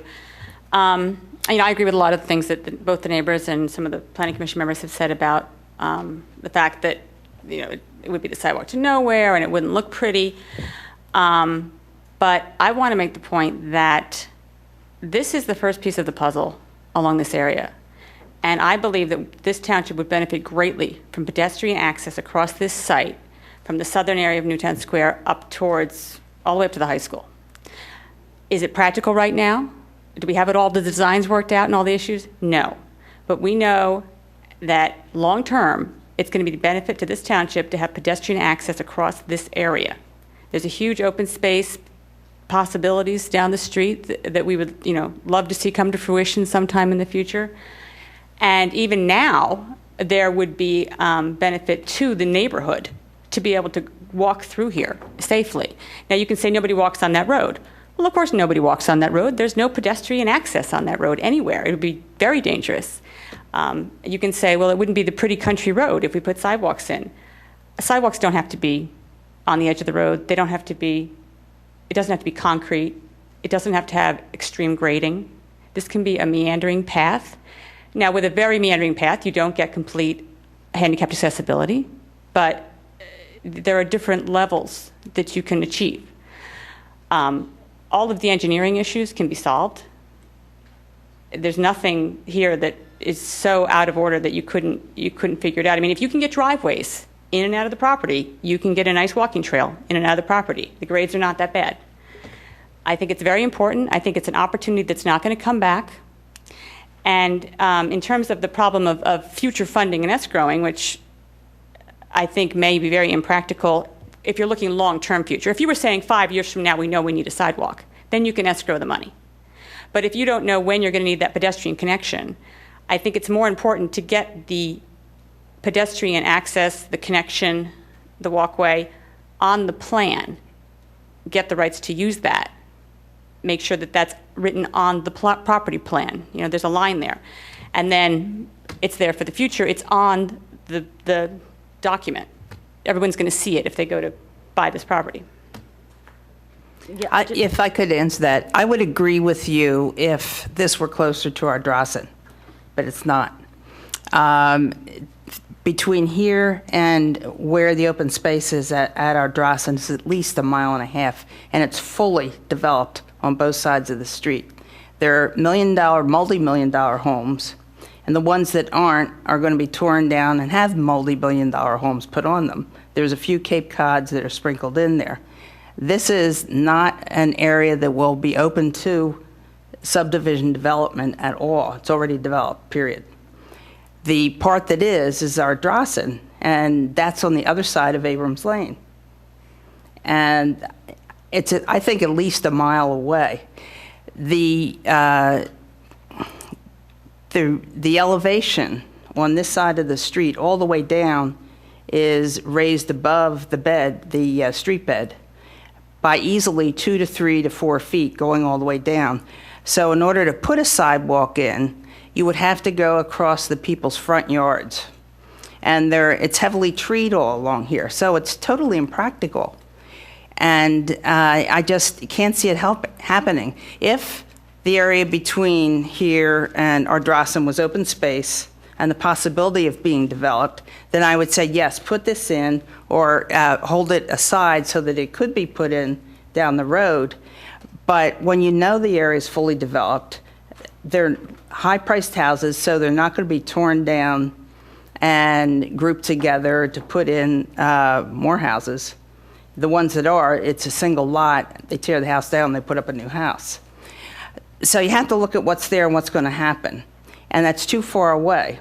If you go down to Ardrossan, you're closer to the Willows. There's trails down there. You can link through there. That's a logical place to put it. And I would agree with you if this were on the other side of Abrams Lane, but it's not. And you can't take a person's front yard and force them to put a meandering trail through it because it says you could put sidewalks in. It doesn't really say you have to put sidewalks in. This is not a 20,000 square foot lot. It's 163, 157,000, 140,000 are multi-acre lots. And it's a historic greenway that you'll be tearing down, and maybe it won't die this year or next year, but it will die a few years down the road because of the roots being torn up. So I agree with the concept of sidewalks, and I really talked about sidewalks for many years because I agree with you. I think Conestoga Road really needs them. But we're not talking about Conestoga Road. We're talking about this, and this is a different area. And I don't see any possibility of it being connected anywhere with another sidewalk. Dan, what's the ultimate right-of-way of Newtown Road? What's the width? I think it's 60 feet. Okay, so it's going to be at least 30 feet from the center line of the road, is that correct? Well, that's the way it's shown today. But it's That's not the way that the way. engineer drew it, showing it offset, and I think it's about 30 feet from the center. Okay. Okay, now, but the same thing's true all the way from Darby Paoli Road, is that not true? For the ultimate right-of-way, yes. So that if the township chose to do so, or the state chose to do so, they could simply go in that right-of-way and build those sidewalks without the homeowner agreeing to it or not, is that correct? Yes, the state doesn't typically build sidewalks, but That's not what I asked, but If the I point can here, interject. is it's not necessarily exclusively somebody's front yard, it's also part of the public right-of-way. The public right-of-way in this area is 33 feet. That's PennDOT legal right-of-way. We are showing an ultimate right-of-way on the plans in accordance with your ordinance that requires an ultimate right-of-way for this type of roadway of 60 feet. It is on this lot and this lot only. I'm familiar with a lot of the lots existing along Newtown Road. The existing right-of-way, the existing PennDOT legal right-of-way is 33 feet. PennDOT has no jurisdiction out of that 33 feet. Even if your ordinance says that your ultimate right-of-way is 60, PennDOT only sees the 33, so that someone would actually have to acquire the difference between the 33 and the 60 in order to actually do any construction. any so work typically within that PennDOT would have to purchase the additional right-of-way if they needed more than the 33 feet. But that means that's 16 feet on either side of the center line, is that correct? 16 and a 16 half, and a yes. half. All right, so, excuse me. In, I'll forgive the 6 inches of the line in the middle, but the, You're talking to engineers here. so, as am I. So you could just put sidewalk down either side of that road if you wanted to, whether or not the homeowner agrees. Is that not true? Yes, yes. To a point. Okay, now the To other, a the other, point, because there would be some grading involved, and technically you can't grade onto somebody else's property without their permission. oh, I'm not arguing that. The other thing is that part of our objective is to try to have a walkable path from, say, the Willows all the way down to Ithan, or someplace like Not that. at somebody else's expense. Well, You need to do it on public ground, and if you could get the property owner to donate the front of the ground. We had a couple neighbors here that are adjacent to this. Would you donate the front of your property for a path? None of them would. I but the wouldn't. portion of that, is that portion dedicated? Is the portion alongside of the road where the right-of-way is that dedicated? On Van Leer's Run? Yeah, along Van Leer's Run and Newtown Road. Yeah, there was some widening done when Van Leer's Run was installed. The right-of-way is wider there, and then there's right-of-way on Van Leer's Run itself. But I mean, on the property, the residence is along there, along Newtown Road. At Van Leer's Run, it's a little wider. When that was approved, we had additional right-of-way because they put in a deceleration and acceleration lane. Okay. when, No. Well, can I just jump? I mean, Sure. one of the things that's been discussed is an access to the multipurpose trail through Martha's Brown's Woods and along the Blue Route right-of-way, which is east of this property and right behind the little village of Ithan. So when staff was looking at this sidewalk idea, we were more keyed into going in that direction than the opposite way towards Ardrossan. So I just wanted to point that out, that there's been discussions over the last couple of years about trying to get the village of Ithan connected to the multipurpose trail. so. Do we have any in- just one sec, do we have any history of deferrals in the township that Peter had mentioned? Well, we've had people where they put money in escrow for a period of years for bridge reconstruction if a road was extended. So that's what comes to mind. That was locked into a certain number of years, and the money was held in escrow. So when I read our comp plan, and we're trying to create, more walking, more pedestrian, think about how many years people worked really hard to get the Radnor Trail. We have an opportunity to ask the owners, as part of the subdivision, for the pedestrian thoroughfare easement. Now, I'm not a big fan of having a sidewalk in there, a concrete sidewalk. But a pedestrian walkway, this is our job as planning. We're trying to plan for items that are in support of our comprehensive plan. Our comprehensive plan is trying to increase our pedestrian walking. We've got the trail, we've got Martha's Brown's Woods. You know, Mr. Esser came up. He'd love to be able to walk down to Ithan Village. We'd like to revitalize that area of Ithan Village. If we don't take the steps that we can take, when we can take them, we're not ever going to get anywhere. This might not make all the sense in the world right now to throw a 4-foot sidewalk in there now, but it makes sense now to get the easement for a pedestrian thoroughfare while we have the opportunity. I drive Newtown Road every single day. Every single day. The stretch that's south of this development is flatter and straighter than this end of it. So down the road, it's going to be more workable to have walkways. Can I envision all of it now? No. Do I want to plan for it now? Absolutely. In a way that is still respectful of the property. We had a resident contact us right after the meeting last month and said, you know, came up with this idea about the you know, a walking path behind the fence that's more respectful. Shade Tree came up with it on their own. You know, it's workable, but we have to plan for it, and now's the time to plan for it. Otherwise, you know, there's developments along Newtown Road, big houses that have been built in the last 10 or 12 years. I'm like, well, it's sure as a shame we didn't get a pedestrian walkway in front of those houses when they were rebuilt, you know, 5, 10 years ago, because then we'd have more pieces of the puzzle now, and this piece would make more sense now. We have to take the step. I mean, I feel very strongly about that. Any other discussion? So it sounds like the big issue is obviously the sidewalk. The applicant's asked to have it taken out of the application. We have two options. We can do the same, approve it and pass it on to the commissioners for their decision, or we can leave it in and let the applicant make that decision. I have a motion either way. Can we have the motion to do a deferral? Leave it in with a deferral? You can make that motion. I move that we approve the plan with the change that the sidewalks be an item that is deferred. What do you mean deferred? Deferred that it is the homeowner's responsibility to construct the plan, I guess a plan that we would have to pick, a 5 or an 8-degree plan at a future date. I think before you finish that motion, can I make one other suggestion? What I would like to see, and I don't know if anyone else agrees with me, so I'm just going to mention it, is I'd like to see the applicant show us an area not at the sidewalk, but in the front of the property, not near the houses, of course, but up near the front of the property where there is a dedicated easement for a pedestrian walkway. If it's not built right now, that's a different issue. If you want to defer that or talk about funding, that's a separate issue. But I think the most important thing is to get the easement.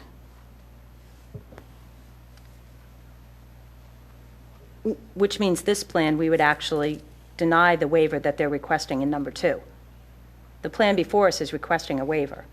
So Correct. Technically, we need to, tonight we Well, need to make a that's decision Dan's- one way or that's not. Dan's- Yeah, right, that's Dan's comment, right? Right. So Steve, would you like to change your motion, add Julia's comments, have it as an easement? And I guess the question is going to be, we talk about a deferral, we're going to define a time, an amount of dollars, and who pays for it. Because I think the one thing we wouldn't want to get into is who pays for it. Because I'm sure 10 years down the road, you know, lot owner number 4, number 5 is going to have nothing to do with the sidewalks, because they're going to say, hey, it's not my lot. It's on number 1, 2, and 3. So we're not talking about a sidewalk, we're talking more of a trail? Is that the direction I'm hearing? Well, I think what Joy said, he repeated, was put it in as an easement, we'll decide later what it's going to be. Just pedestrian walkway easement gives us the flexibility to work with the developers, the owners of the property, but still preserve the right to have that access. But wouldn't you have to have an easement defined on the plan? Yes, an and area? we'd want to move it off of the roadway, so we have the option of doing a sidewalk or doing a more internal and I don't mean to the center of the property, I just mean slightly more internal than a sidewalk, along the contour lines to avoid excessive grading. But that's going to have to be a line on the plan to show where that easement could possibly go. Shouldn't we then suggest that we give them some guidelines as to what the easement should look like and then have them prepare something so we can see it? I mean, as opposed to us trying to guess what it is right now, not knowing the contour lines. Dan, do we have time? Where are we on schedule on this? No, we need another letter. I'll check the file. You know, I have a question. While Dan's checking the file, if you are leaning towards the easement, you're going to need to define the width of the easement. Be my recommendation that it be at least 10 feet wide, so that if in the future any sort of trail is put in, there's some width where you can meander it. When you're actually out there doing the engineering, doing the construction, you have the ability to kind of say, oh, we don't want it right here, let's shift it over 2 or 3 feet, that'll make it a lot better. So make sure if you do something like this, it's a defined width of, and you don't want it just 4 feet wide. You need some room to play. While Dan's looking that up, let me take it by show of hands, just on the issue of easement versus no sidewalk at all. Can I just see from the planning board who was in favor of easement first? 1, 2, 3, 4, and no sidewalks at all, 2. Okay. Chip, did you want to make a comment? Go Yes, right ahead. I'd just like to, I hate to postpone this just because nobody seems to want to take the time to figure out exactly what we want to do. I'm sure that the estate doesn't have a problem granting an easement along Newtown Road for a future sidewalk, walking trail, or whatever. I think if you're going to start coming into the property in multiples of 20 feet or so, then I think there's going to be an issue, and I don't think that's fair. I think Kathy said it earlier, just because the sidewalk's going to ruin the thing, you can't then say to the people, well, pull the easement in so far. So if you're looking, I don't know the difference between the ultimate right-of-way that currently is going to be already given and the legal right-of-way on that side of the street is probably about. The ultimate right-of-way is 60 feet, the legal right-of-way is 33, so half of that, it's roughly 13 and a half feet wide. Which would be the area between the legal right-of-way and the ultimate right-of-way, which is where we have tried to show the trail. It's 13 feet wide, gives you a little bit of room to meander. I have a question on the deferral. Somehow this has been done in Upper Merion Township. Could we do a fee-based percentage of what it would ultimately cost today and let the responsibility be the townships to finish the sidewalks within the ultimate right-of-way in some future date? So maybe today we can have an engineering or a contractor's estimate that it's going to cost $100,000 and instead assess a fee on the plan of 20 or 30 or whatever is appropriate, and commissioners can decide that. And that way there's no escrow, and if it's never built, well, then the township's 20 grand ahead, and if it's built, then the township does the right thing and builds it. Dan, jump in there with timing. Is that legal to do something like that? Yeah. Okay. Yes. If the applicant, agrees to it, says, basically you're granting the waiver contingent upon the applicant provide a fee in lieu of the waiver of X amount of dollars. The extension expires the end of March. And particularly because, particularly because it looks unlikely that we're going to be able to connect anything to this right now, the time value of money argument ought to have the fee be relatively reasonable too. The amount of fee, that's up to the board. Certainly, it shouldn't exceed the actual cost of installing whatever is being waived. But, it's up to the board to attach the fee from that maximum amount down to zero. I was thinking more of a fraction of the actual cost of today, not exceeding. Right. Right, yes, I understand that. Can I ask one question because Kathy mentioned that, in fact, we aren't subject to this ordinance, so is that? She's looking at a section of the saldo that says sidewalks only need to be installed on lots of 20,000 square feet or smaller. There's another section that says they must be installed along local collector streets. That's the one that's being applied here. Just wanted to make sure. Dan, would you be comfortable then if Chip is the, I guess, the executor or whatever you want to call it? I'm neither. I'm the just a advisor, consultant. The consultant. Would you be I'm not the comfortable- developer either. If we Although I am pass one. this tonight with an easement, would you be comfortable designing that easement to take to the commissioners, or do you think that should come back here first? Is that too big of an administrative task? No. I think based on what Dave Fiorello has done, it looks like an easement 15 feet wide off the existing right-of-way would cover any future sidewalk that would be necessary. So I think a 15-foot wide easement up to and running parallel with the existing right-of-way is satisfactory. Okay. Is that- Then Steve, I'm going to go back to you.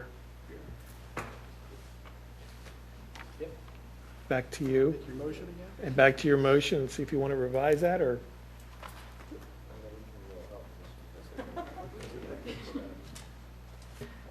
Okay, so we will, I guess, pass the ordinance with the revision that item number 7, is it the sidewalks, or 2? 8?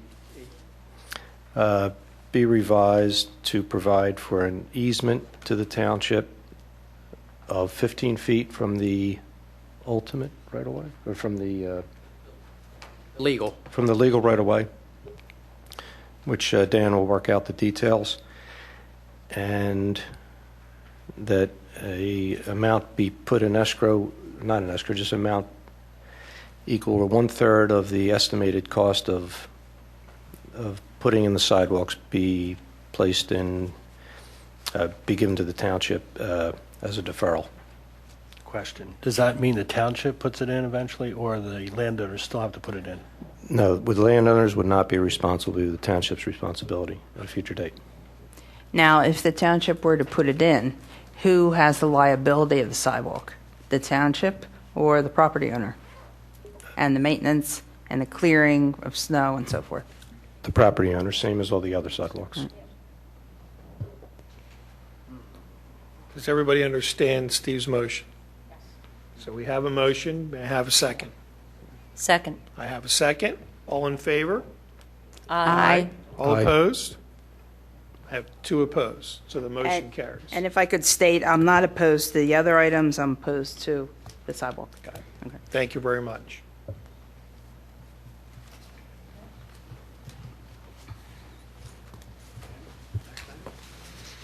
Okay, that takes us to, where does it take us? Takes us to item SD 2010 D08 preliminary of Eastern University, construct a new 39,570 square foot student unit center building with a footprint of 17,844 square feet in the middle of the campus, which also includes pedestrian pass and driveway to the proposed loading dock at 1300 Eagle Road. Is the applicant present? We are. I will ask Dan to begin.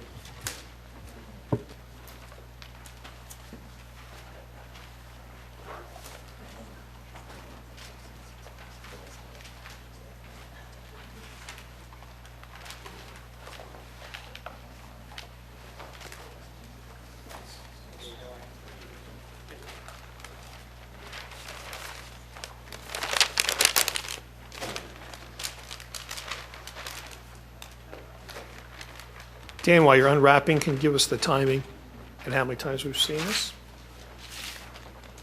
I'm sorry, what was that? Can you give us the timing and the history? Yes, this is the 6th time this has been before you, and this is to construct a student union center approximately in the center of the campus. Let me get the overall site plan so I could show you where we are. And I'm just going to ask for all the side conversations to move outside. Chip? Just chase you guys outside. Thank you.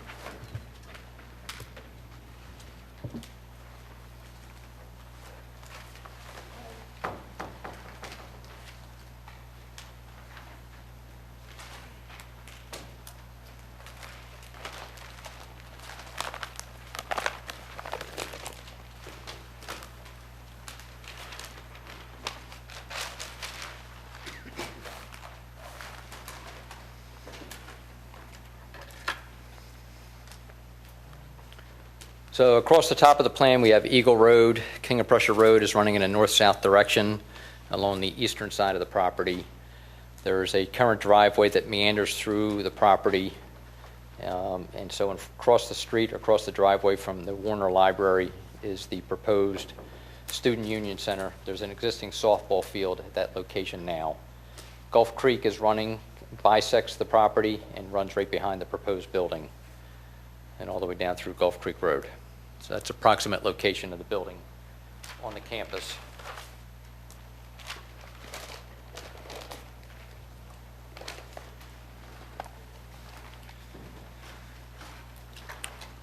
So the building itself is just under 40,000 square feet.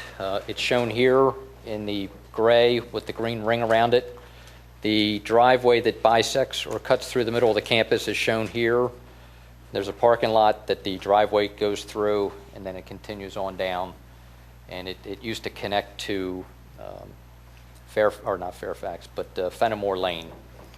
What is shown here in orange is existing impervious. They are making some adjustments, and I have a better plan that shows some islands that are proposed in here. There is a driveway that's going to be added that's shown here in the gray, and there are some walkways. Some of them exist and some are being reconstructed to accommodate pedestrians. There is a walkway that cuts through the middle of the building that will be relocated around the side. And there's two buildings shown on the plan that exist, shown in yellow. The Subdivision Advisory Committee went through the plans. We had 10 comments. They were very similar to the last time the application was before you, which was back in February. I'll just go through the major comments. The first one is the zoning schedule on sheet 2 must show the parking information in all the fields. There's a couple of blanks on the form or on the zoning table. Item number 2 was apply for an NPDES permit from the Delaware County Conservation District. There's a little over 2.5 acres being disturbed for this project. Number 3 is to comply with the Shade Tree Commission's recommendations. Item 4 is to identify the new parking space dimensions in the proposed parking lot at the Eagle Learning Center. And let me get you that plan, because if you recall, they added some additional parking over there.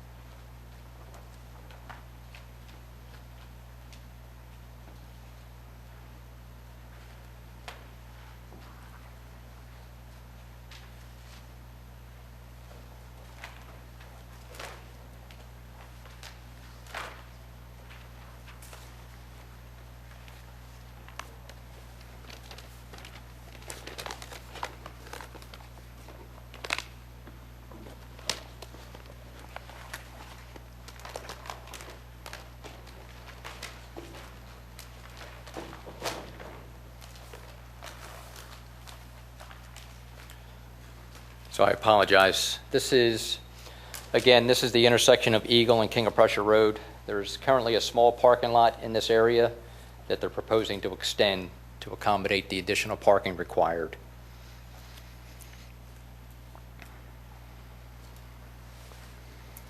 So back to item number 4, refers to the parking dimensions. Item number 5 refers to the stormwater management system. There was a couple of things that we were looking to, basically the system is complying with the stormwater ordinance. They've done the calculations a little different, but ultimately they are demonstrated that they are holding the right amount of water back that's required in this stormwater district. And there are some percolation tests that still have to be done and to prove that the water is going to percolate as the design shows.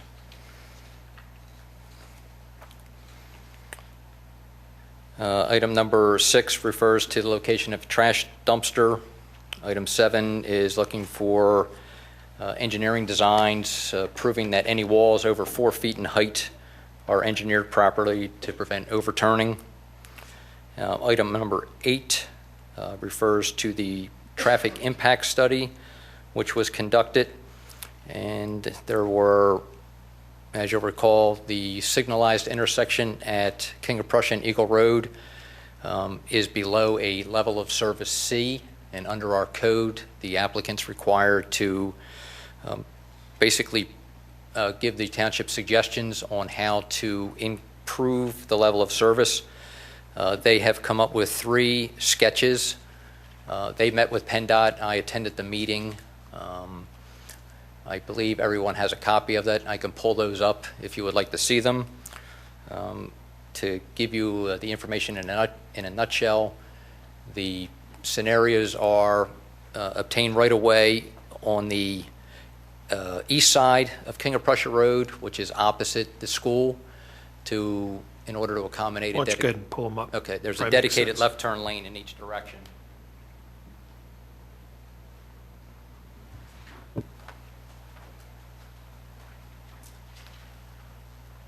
I think I'll just bring the file with me.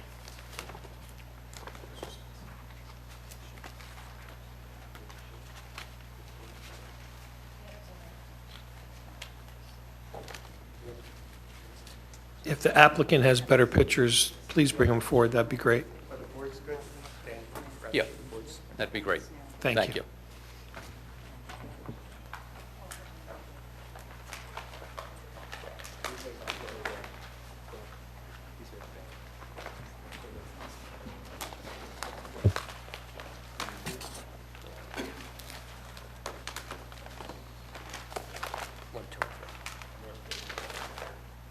Thank you.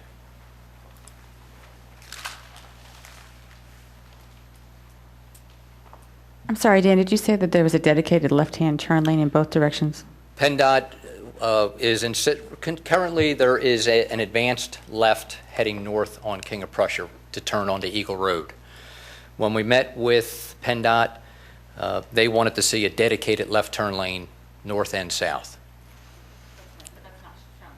That's not here. No, that's not here. There's None of the 3 options show a dedicated left and right, and south and north. The going north is what we were proposing to PennDOT, and going south was to counterbalance the left turn. So in a sense, where the striped areas would be, it would be the Right. southbound left turn. But it's not shown. It's not But- shown that way, but that's what. But that's what we came out of the meeting. Right. So rather than be a median, the striped lines would actually be the left-hand turn lane to go up. Yes, north. that's So correct. there were revisions to these pictures after. No, Well- we have not revised them. This is what was presented to PennDOT, and per their discussion, they want a southbound lane. Got it. So this is showing the additional right-of-way to the east, or on the neighbor side.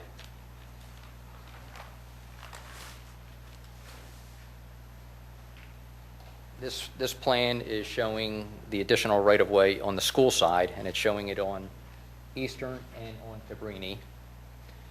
And again, we have the southbound direction is not shown with the dedicated left turn lane.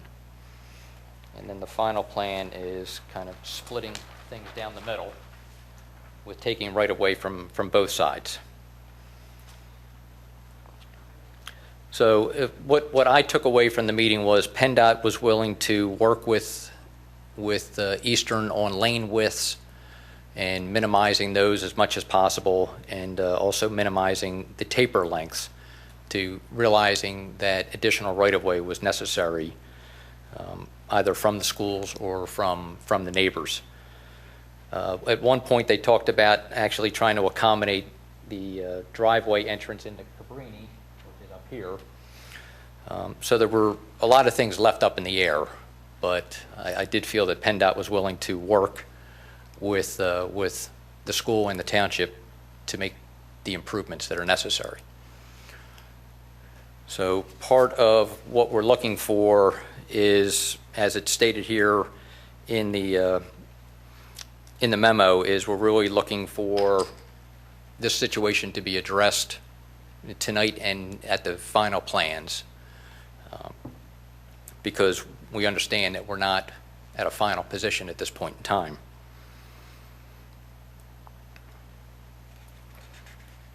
And then the last two items are just our standard language. So that was really it for the comments from staff. There's one thing, I have a memo from Matt Baumann. I know one of the conversations we had at the previous meeting concerned the parking calculations, and Matt Baumann has provided me with an email stating that he's reviewed the latest calculations that the school provided and that he's satisfied with the parking calculations. Dan, before you step down, I'm going to ask you, from your review of these three sketches, pros and cons from the township's point of view, if any. I would say the biggest con is addressing or taking right away from the neighbors across the street. The one where there's right of way taken from the school side, there is a stream that's running along this area. There's actually there's a stream that's coming. This is a pond that comes out of Cabrini, runs underneath Eagle Road, and this is eastern sign. There's actually, the stream is actually, or the storm sewer is discharging from two directions, or I think three directions, underneath the sign, and then it flows down to Gulf Creek, and then turns and flows into Gulf Creek. So taking right away from the school side is getting close to the stream. The stream on Cabrini is channelized, so it's a little less of an issue, but the stream through Eastern's property is not channelized. It's in somewhat of a natural state. So that's my concern with taking the right-of-way. Question, does that stream often flood in that area? I am not aware of this flooding. Certainly, Gulf Creek floods down in this area. In the previous land development applications where Eastern has come in, they constructed the bridge that accesses the campus. I mean, the bridge was designed to handle the storm. But I have not, I've seen this intersection flood, but there's a storm sewer inlet that's blocked. So there's some infrastructure issues, but I haven't seen it flood. Dan, during your discussion, was there any discussion about the state of that wooded area there? It seemed very disturbed, and it looked like a lot of that was going to die because of all the vines and the disturbed vegetation, and that whole area seems like it needs a lot of attention. Did that come up in your discussions? It did not come up. We had the conversation about the parking lot that's going to be expanded and the encroachment that would create for the additional parking, but not specifically to the maintenance of the wooded area. So I don't know if I really gave you a solid answer on it, but it's really it's what side of the road do you want to do the widening on? Thank you. Dan, could the stream on the corner where you say there could be a problem, could that be handled differently, channelized, as you're calling it, on the other side? Well, the stream could be relocated if this street widening encroached into it, so it could be pushed further into the campus. Right. It's certainly a lot more paperwork and a lot more involvement with DEP to do that. So, but if you have a concern that widening the road will create a problem, it's probably better to fix it now. well, yes. I mean, if the widening, if the stream's going to be that, or the street is going to be that close to the stream, it is no telling in a few years if there'll be other issues between the stream meandering further and stream bank erosion. So taking care of that now is the right time to do that. Dan, do you know when these pictures were taken? Because it doesn't seem like that new building that's up on the corner Right. or the parking lot is there. That's correct. So it's difficult to see in this picture how much that corner's already been impacted by development at Eastern. Well, we were there Sunday. It's, yeah, not as heavily as you'd think, but these pictures are old. It's their pre-construction of that new building. Okay. Yeah, we still have the 2005 aerials from the DVRPC. We were supposed to get the 2010 months ago. Okay. Can the applicant come forward? And Nick, I'm going to give you this, so you don't have to go back and forth. And if you just want to introduce everybody now, we can get that out of the way, and then we can talk freely. Sure. Nicholas Keneally representing Eastern University on this. And I'll ask Tom Daly to step forward as the architect on the project, and perhaps he could just give a quick overview of everything. A couple quick comments. Remember, we do have a 200-foot setback here currently from King of Prussia Road to the school, and also the area where the new parking spaces will be constructed is already a flat area. There is no trees being removed. And as to Dan's comment, we'll totally comply with the ordinance in both dimensions of parking spaces as well as the required islands, landscaped islands that are required. But I'll ask Tom just again to go over a quick overview on the project so everyone's familiar with it again, since it's been a couple months and we have some new members. Okay. I'll use this microphone if that's okay. The project is primarily the construction of a new student center across from the library, as Dan noted. As part of this project, we will reconfigure what we refer to as the McGinnis parking lot and add these landscape islands. And as part of this project, we will be reconfiguring this pedestrian path, moving the lot to the east, away from the path. There will be a net reduction of parking in this area of approximately 23 cars to make the landscape islands and to reconfigure this pedestrian path. The building is organized on 3 levels. On the south side of the building, the structure will be 2 stories, and you will enter on the mid-level. And on the north side, you will enter on the lower level. The building will house dining hall facilities that are currently located in Walton Hall. And all of the functions that are currently housed in Walton Hall, the administrative offices and student services offices, will be relocated to this building. This is the service drive.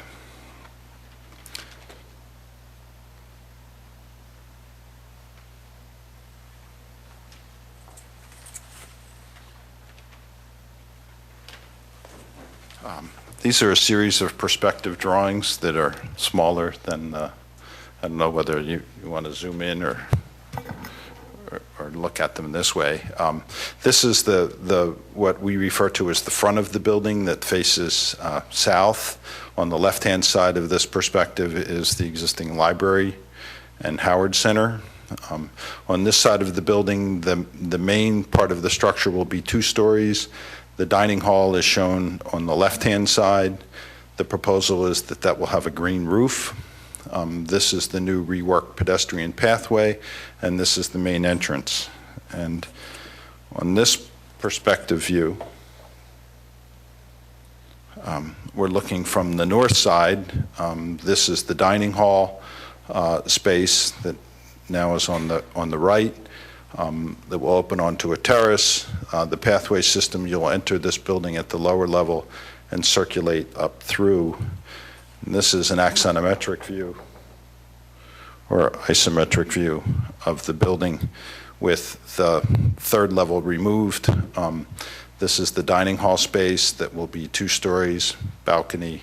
There'll be a food service area underneath the balcony. This is the main entrance that faces to the south and to the Howard Center and the new pedestrian path. And these are student functions, lounge space, and a coffee area.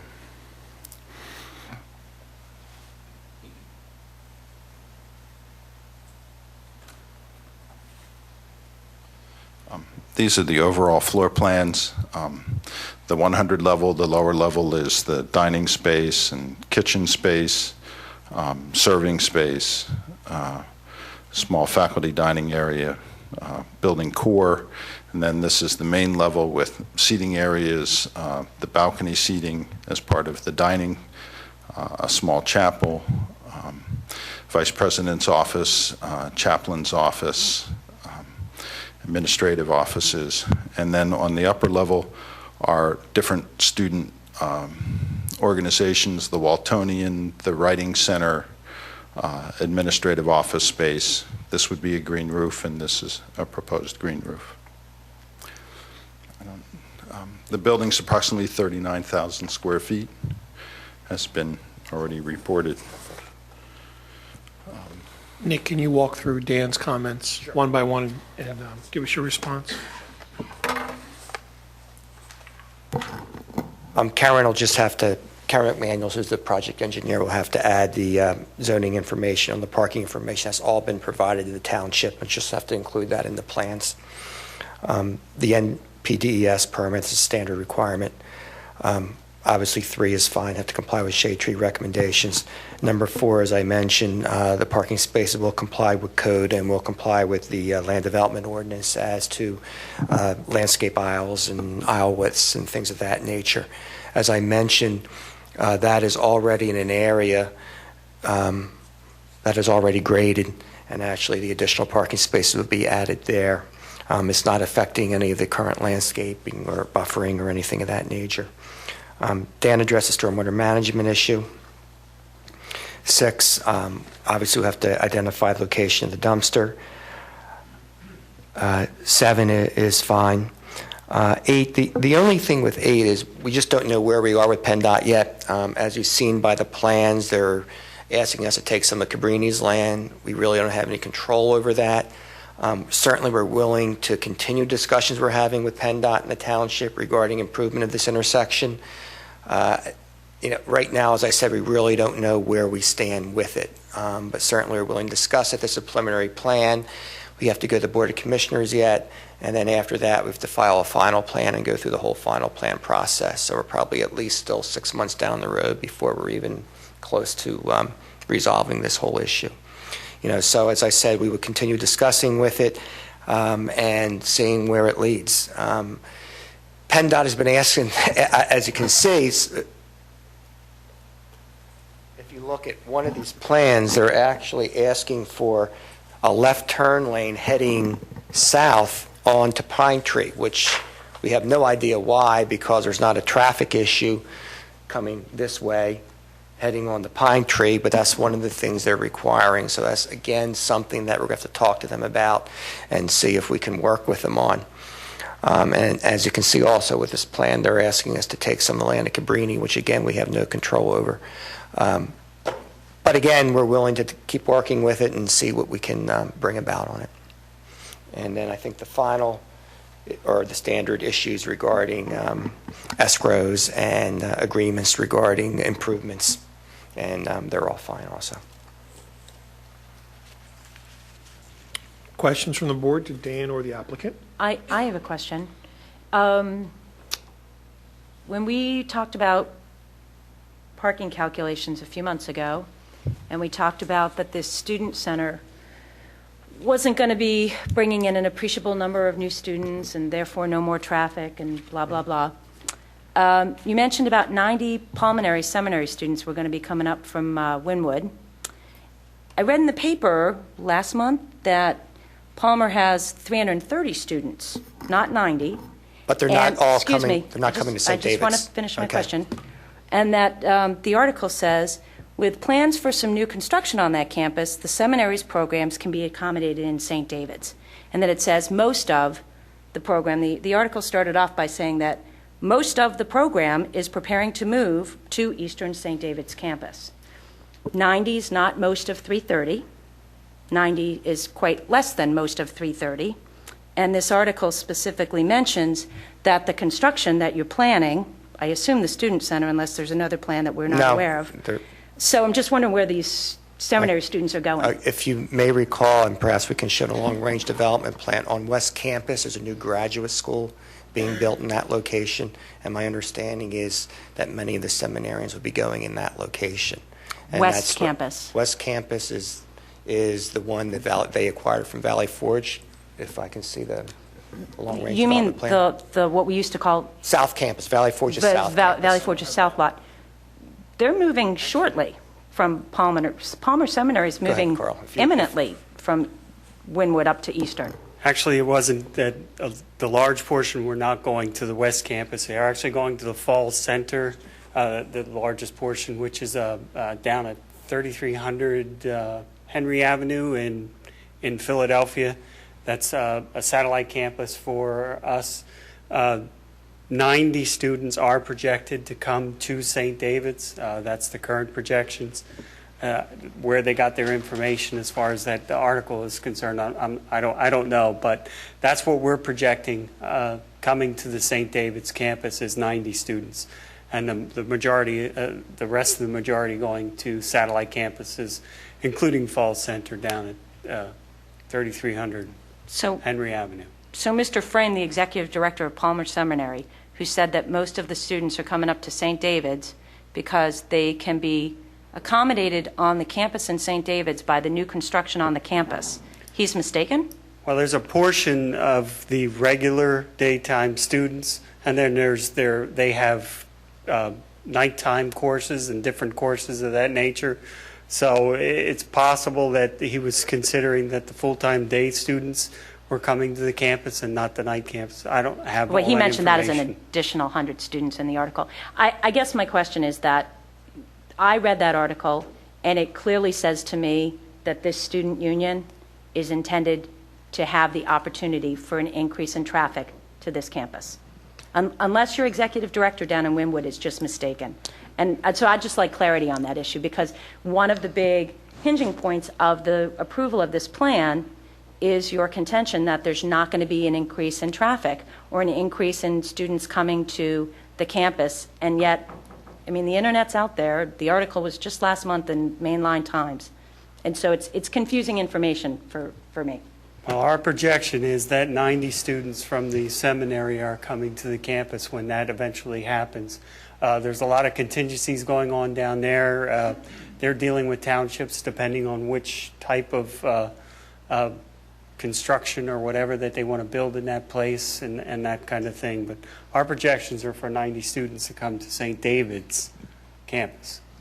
And you heard what the student union is containing.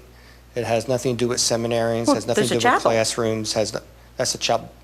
Well, I'm just There's a saying, current- you know, but I'd that- like a chapel, but that has, There's a chapel in the existing Walton Hall that we're moving over with, and then music is going to use that for small recitals. Okay.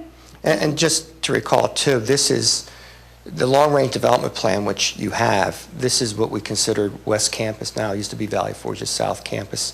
And the intent on the long-range development plan is that a graduate school be located in that, up in this area here, up by Eagle Road, Where Sullivan Hall used to be. where Sullivan Hall used to be.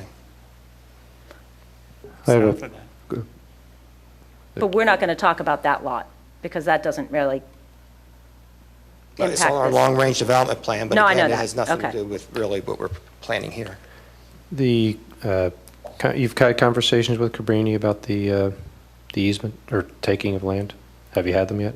We had a discussion with Howard Holden, and they are aware of potential impact in the future. But of course, we have nothing definite now, so there's no reaction at this point until we know exactly, what PennDOT's going to approve, and everybody is on board with the same plan. But they are aware of it. Have you talked to any of the residential neighbors? We've On the had other several. side? We've had several meetings with the neighbors, but I mean, specifically about the potential of widening the road and see if there are... I think two Dan- neighbors. Dan is, told us that's one of the, as I think he said to you here, one of the concerns is he doesn't want to take the neighbor's land on it, and so Good. we're trying to avoid that. Okay. I don't know, Dan or the applicant, can someone give us a summary now of how many additional parking spaces will be provided?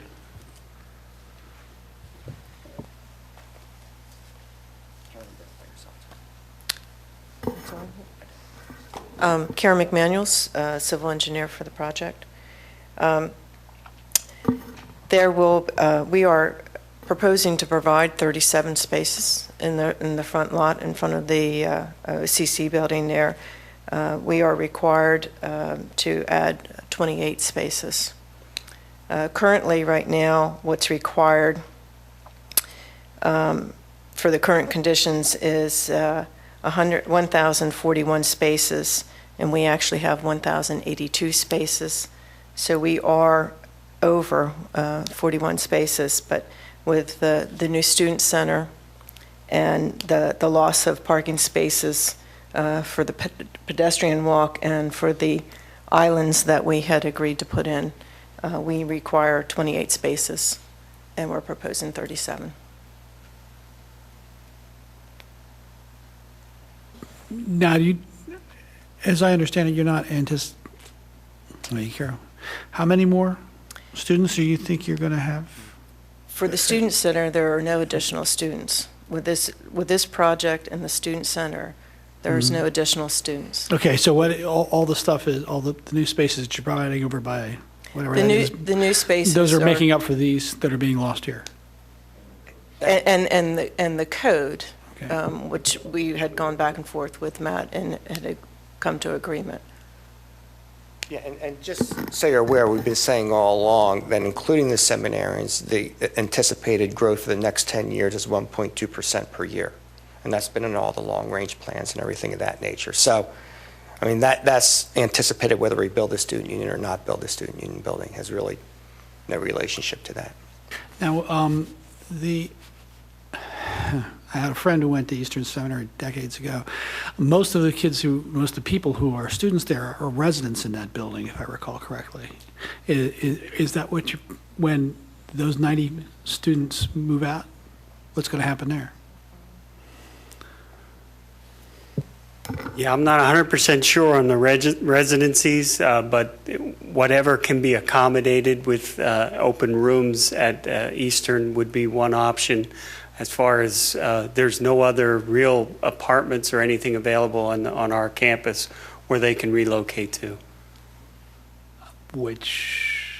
Is there, not on your long-range plan, is there any anticipation of building residence halls for those people? Because they're not kids, they're usually... It's not in our long-range plan. On West Campus, there's a graduate school and a dormitory on West Campus. Currently, it's just... Currently, it's just the graduate school. With But the 5-year plan does show. Does the 5-year plan show the dormitory? The long-range plan.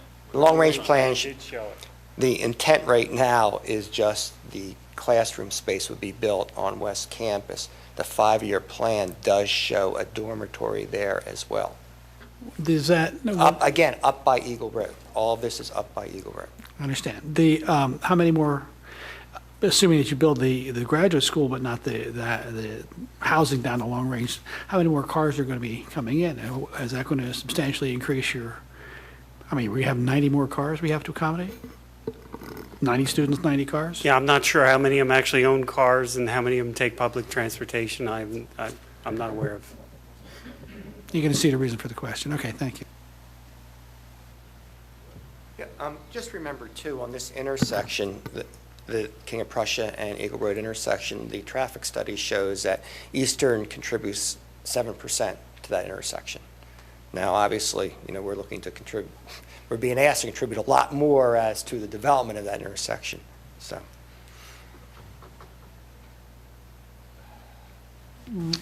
my concern is the traffic in and around the area. That's the reason I asked the questions about the parking and so on. Right. The new building with the green roofs, will you be seeking any certification on that, LEED certification, or just green roofs? We are currently designing to a LEED Silver. We are not applying for LEED certification. Thank you. I had a question for Nick. Well, the traffic study by PennDOT, what does Cabrini contribute to the intersection as a percentage? do we know that guy? Yeah, we don't have those numbers. Yeah.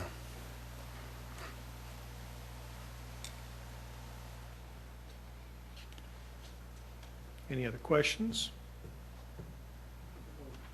One for Dan. Go ahead. Dan, if I understand the parking arrangement, they're going to create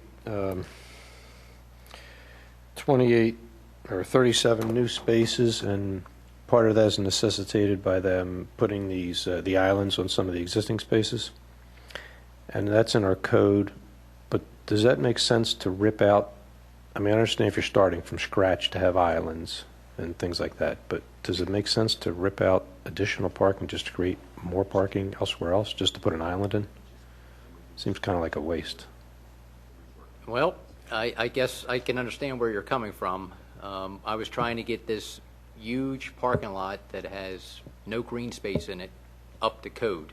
Yeah. Not anticipating that that it was going to create a problem. Right. And they were going to go to another part of the campus to accommodate the lack of parking.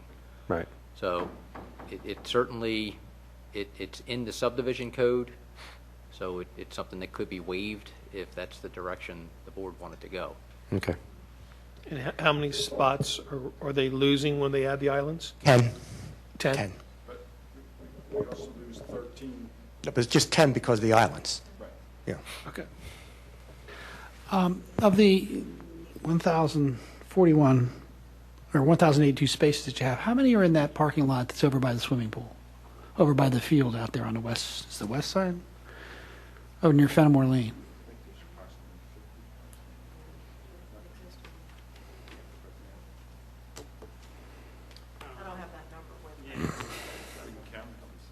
Guessing it's between 80 and 100 over there at the swimming pool.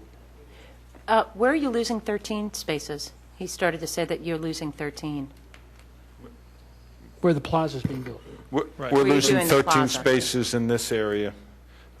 Currently, there's a conflict with this car circulation and this pathway because this circulation occurs here.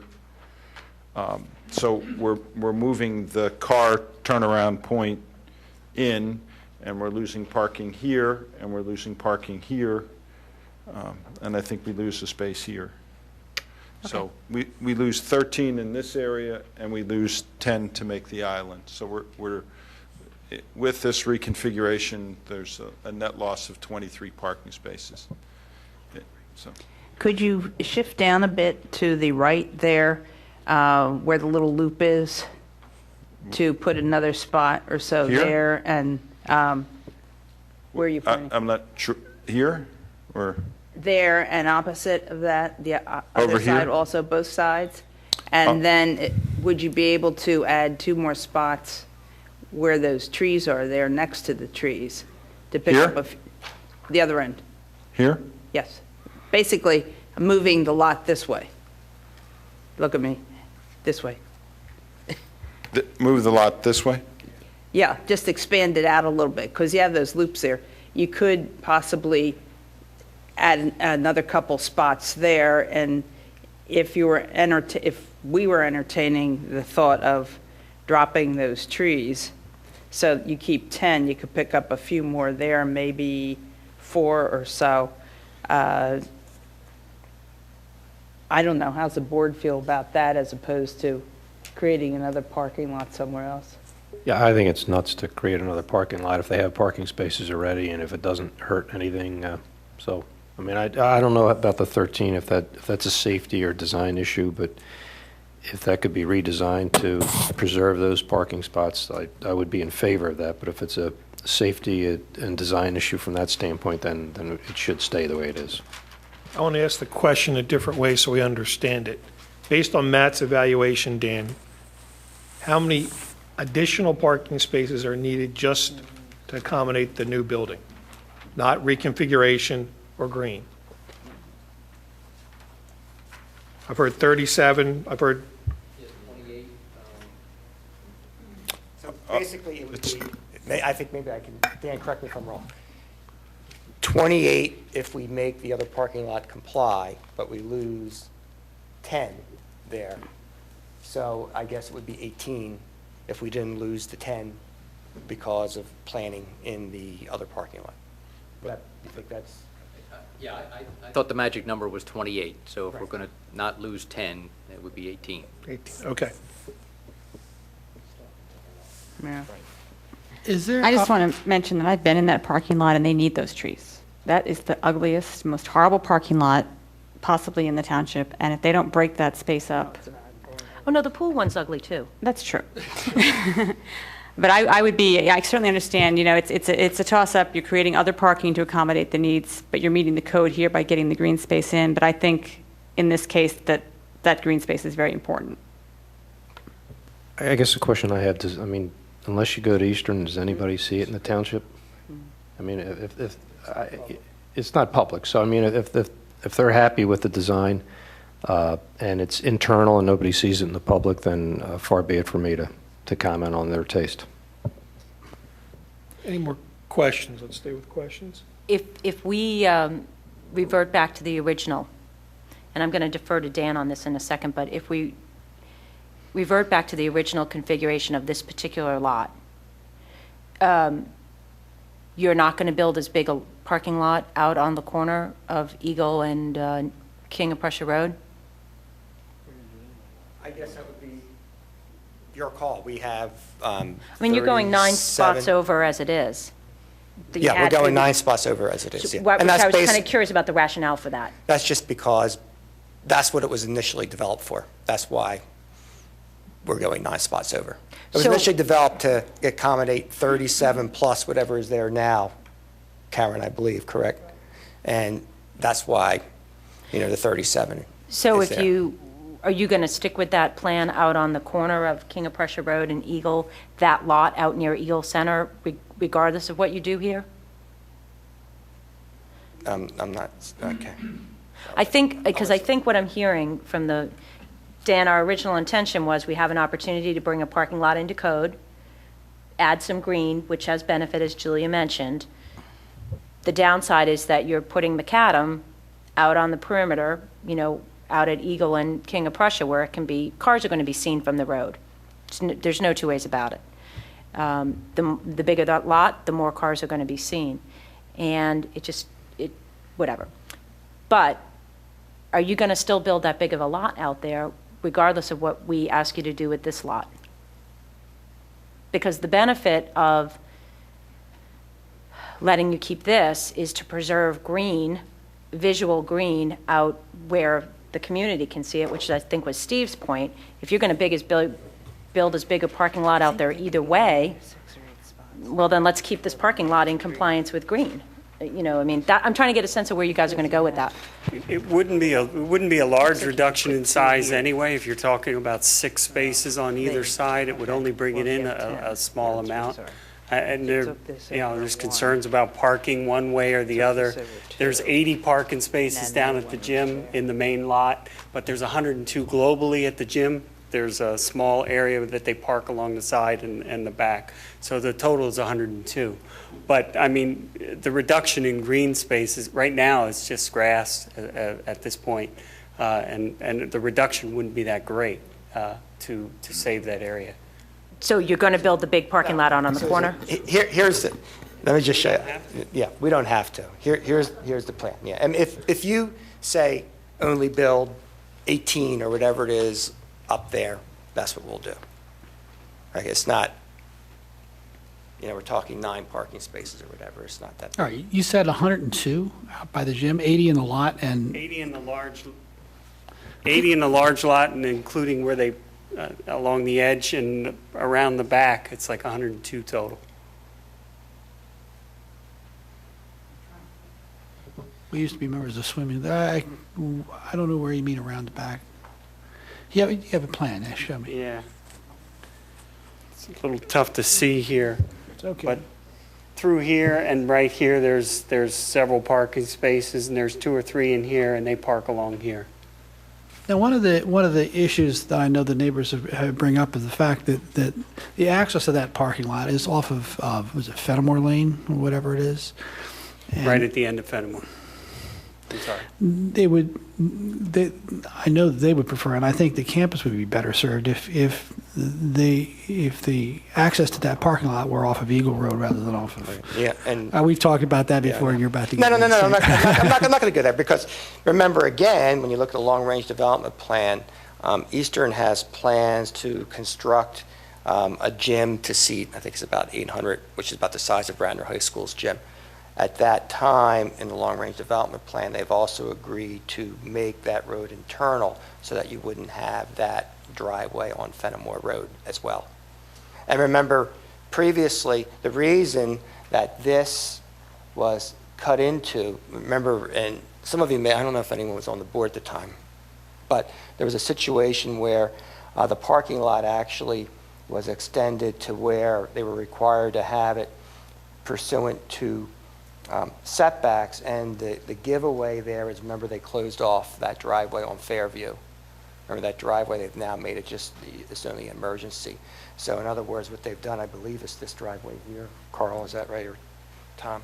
This driveway is now closed off, and there's ballards there, that's correct. to prevent it. It used to be you'd be able to come in here and then go out this way. That's now been closed off, so as not to do. So they've been closing off these driveways, and the next one is intended to be closed off, is the one by the swimming pool. Can I ask why you're not going to just do that now? Because we've heard lots of neighbors come in over the last few months asking for relief on that Fenimore parking lot. And if your intention is to, at some point, create an internal loop when you do the next development, the next one, why not just do it now and benefit the neighbors now? Well, the one thing that we have is we have to need DEP approval in order to do that. And obviously, there's an expense involved in doing that as well. And since we're going to be paying, it looks like a pretty large expense out here in King of Prussia and Eagle, it financially, we just can't do both at the same time. Maybe you could do the loop before you come for the next plan. Just I'm saying that in all seriousness. I know. Really, because we've heard so many neighbors come in and say how much they're impacted by that back lot. And, I thought that we heard that it wasn't workable, it's not doable, the stream, the hill. It sounds like it's going to be doable. We've looked at it, and we've figured out that we can do it. Okay. And we hear... I know you guys... I don't want to say we hear your pain, but we hear... No, it's not my pain. I don't happen to live there, but I hear the pain of the neighbors. Right, exactly. And I do... Understand. We are trying to strike that balance. But I was curious. So it's an expense thing. I can respect that, but, that's certainly... It's expensive to keep coming here, too, though, so... Was the parking area that's on the Eagle Point facility, or the Eagle Center, you call it? Was that area that's currently green, was that approved as part of the original building design? That was approved as part of Eagle? Is that when that was approved? That was approved. And it wasn't built for just... It was approved, and we only built it out that many parking spaces, although I guess it's probably all we had on the plan at that time was the number of parking spaces that we have there. So the spaces that are there today were the ones that were approved? The expansion of that is an additional approval? Yes.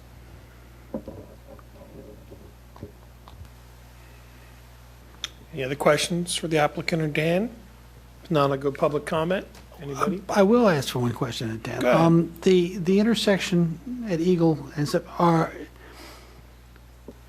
is this development the thing which is driving that? I mean, do they have to do this in order to satisfy? It's a matter of my interest. I mean, if Eastern had the choice of doing the thing out on Eagle Road or putting the internal loop, or not the internal loop, that one piece of road down from the parking lot up to Eagle Road, would that be a choice that they would have, or that we could recommend? Or do we have to do the King of Prussia Road thing? You can see the reason for the question. No, I don't think that they have to do it. If it's something that you're going to negotiate and work out something that's in the better interest to accommodate traffic, that's a different story. But under the code, that intersection fails. And under the code, they're required to address it. They're required to, or the township's required to? They are. When you say, excuse me, when you talk about I don't necessarily agree with that, but I think they have a difference of opinion on whether we're really required to do it or not, or it's the proverbial cost of doing business. I think it's a public improvement. It's not, but I'll just leave it at that. That's a discussion for the lawyers, I think. Thank you, sir. Just to clarify, I wasn't at the January meeting, Nick, and do I understand that this cost of this lane would be borne by Eastern? The construction of it, or just the donation of the land? No. Right now, that's why I'm saying we really don't know what the cost is going to be. We have probably 6 more months of this to go through. before we get final approval. And certainly, we're willing to look at this and proceed with it and deal with PennDOT and work with PennDOT and the township, on all of this. But if PennDOT's going to come back and say the cost of this is $3 million, I mean, it just doesn't make any sense.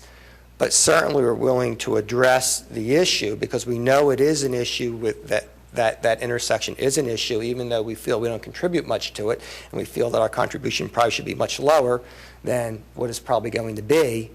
We're willing to proceed with it and just see where it's going, and What you're telling us is you envision a number of scenarios where Eastern is bearing the brunt of this construction? Yes. The actual road bed, et cetera? Yes. That's the scenario that kind of the township is forcing us to some extent, because right now, we're the only ones doing anything. Well, out of curiosity, though, I wonder if there's an agreement that could be crafted that says that if you don't bear the brunt of it, or if there's even a dollar amount that we could agree to now, and it's less than that dollar amount, that you close off that Fenimore access because you have the money and you didn't spend it on this? I mean, I guess there's any agreement that we can, and I think probably this is a negotiation that's going to go back. I envision this going back and forth anyway. This whole negotiation on the road or the loop road or whatever the board's desire is to do. Looking back previously, again, on the prior land development back in 2006, I believe it was, or 2008, 5, that was part of the negotiation, was that we would put the parking spaces here and then close off this driveway to Fairview. That was part of the negotiation. So again, we're willing, financially, we just can't bear doing the whole intersection and then doing the loop road at this time.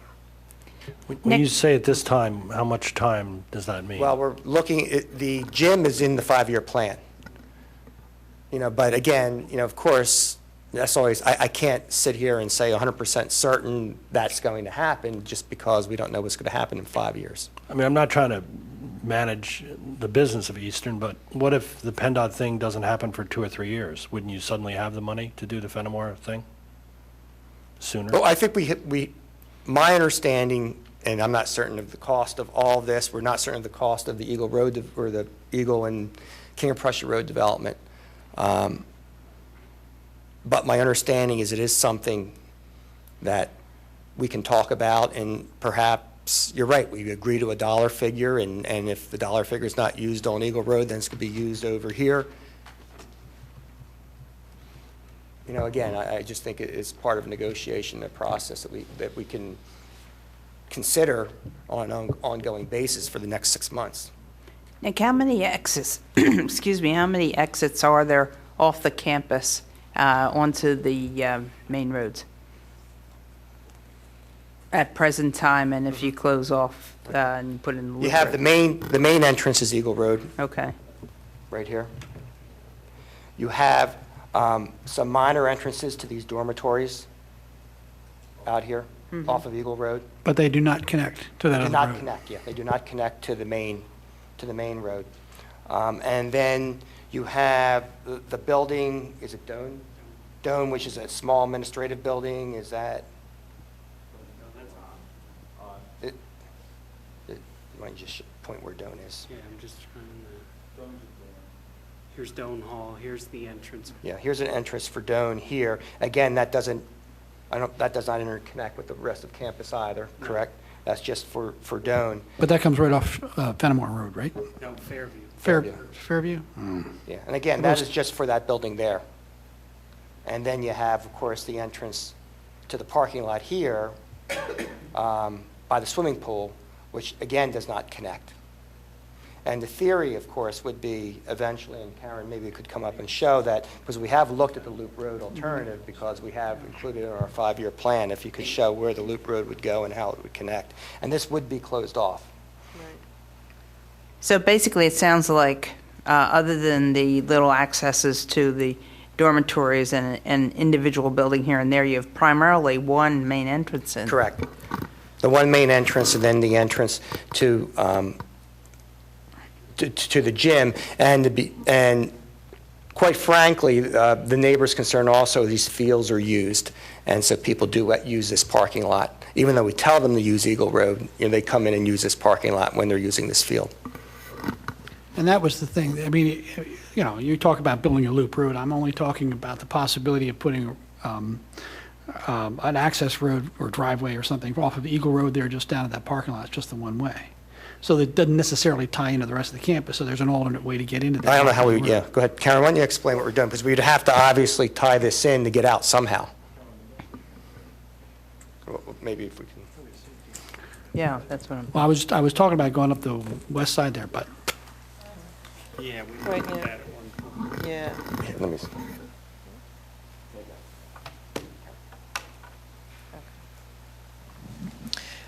We have looked at a couple of different options and trying to, if we would close off this access, how to get access on both on the north side and the south side. And the best option that we had come up with is, as Nick had said, this is the main road coming in here.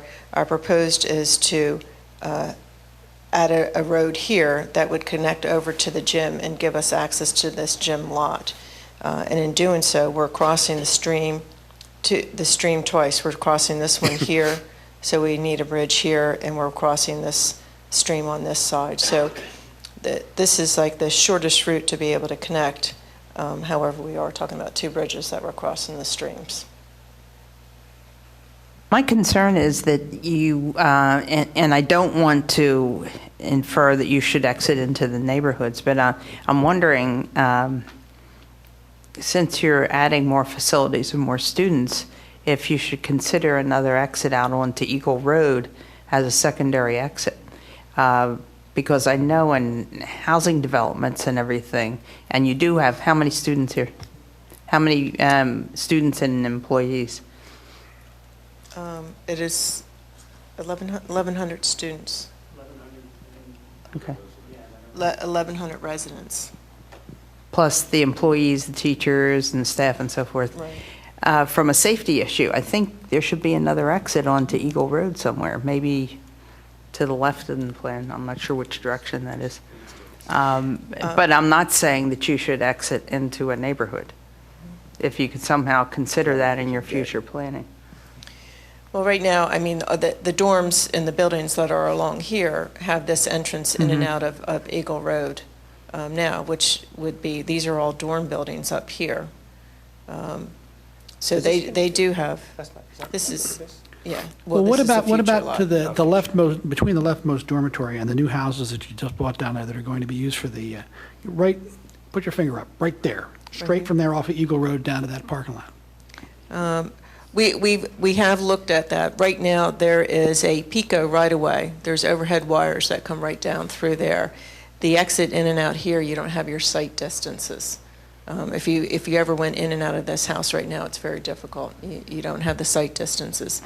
Plus, you have the Pico right-of-way, and then bringing a road down through here, it starts to relocate the stream. You're too close in here with the fields. But isn't there a public right-of-way? I mean, I know there was a road down there at one time. There was a road paper at one road, time, but yeah. it's a paper road. And we're not It no longer intending to exists. develop that. And Well, but that, I mean, if it's a paper road, you could make it a real road, would seem to me.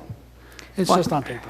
I'm not saying that this needs to be solved tonight. I'm just Oh, I know. suggesting that in your future development, that you consider another road out onto Eagle, because that seems like the main road that you would attach to. Okay, back to public comment, please.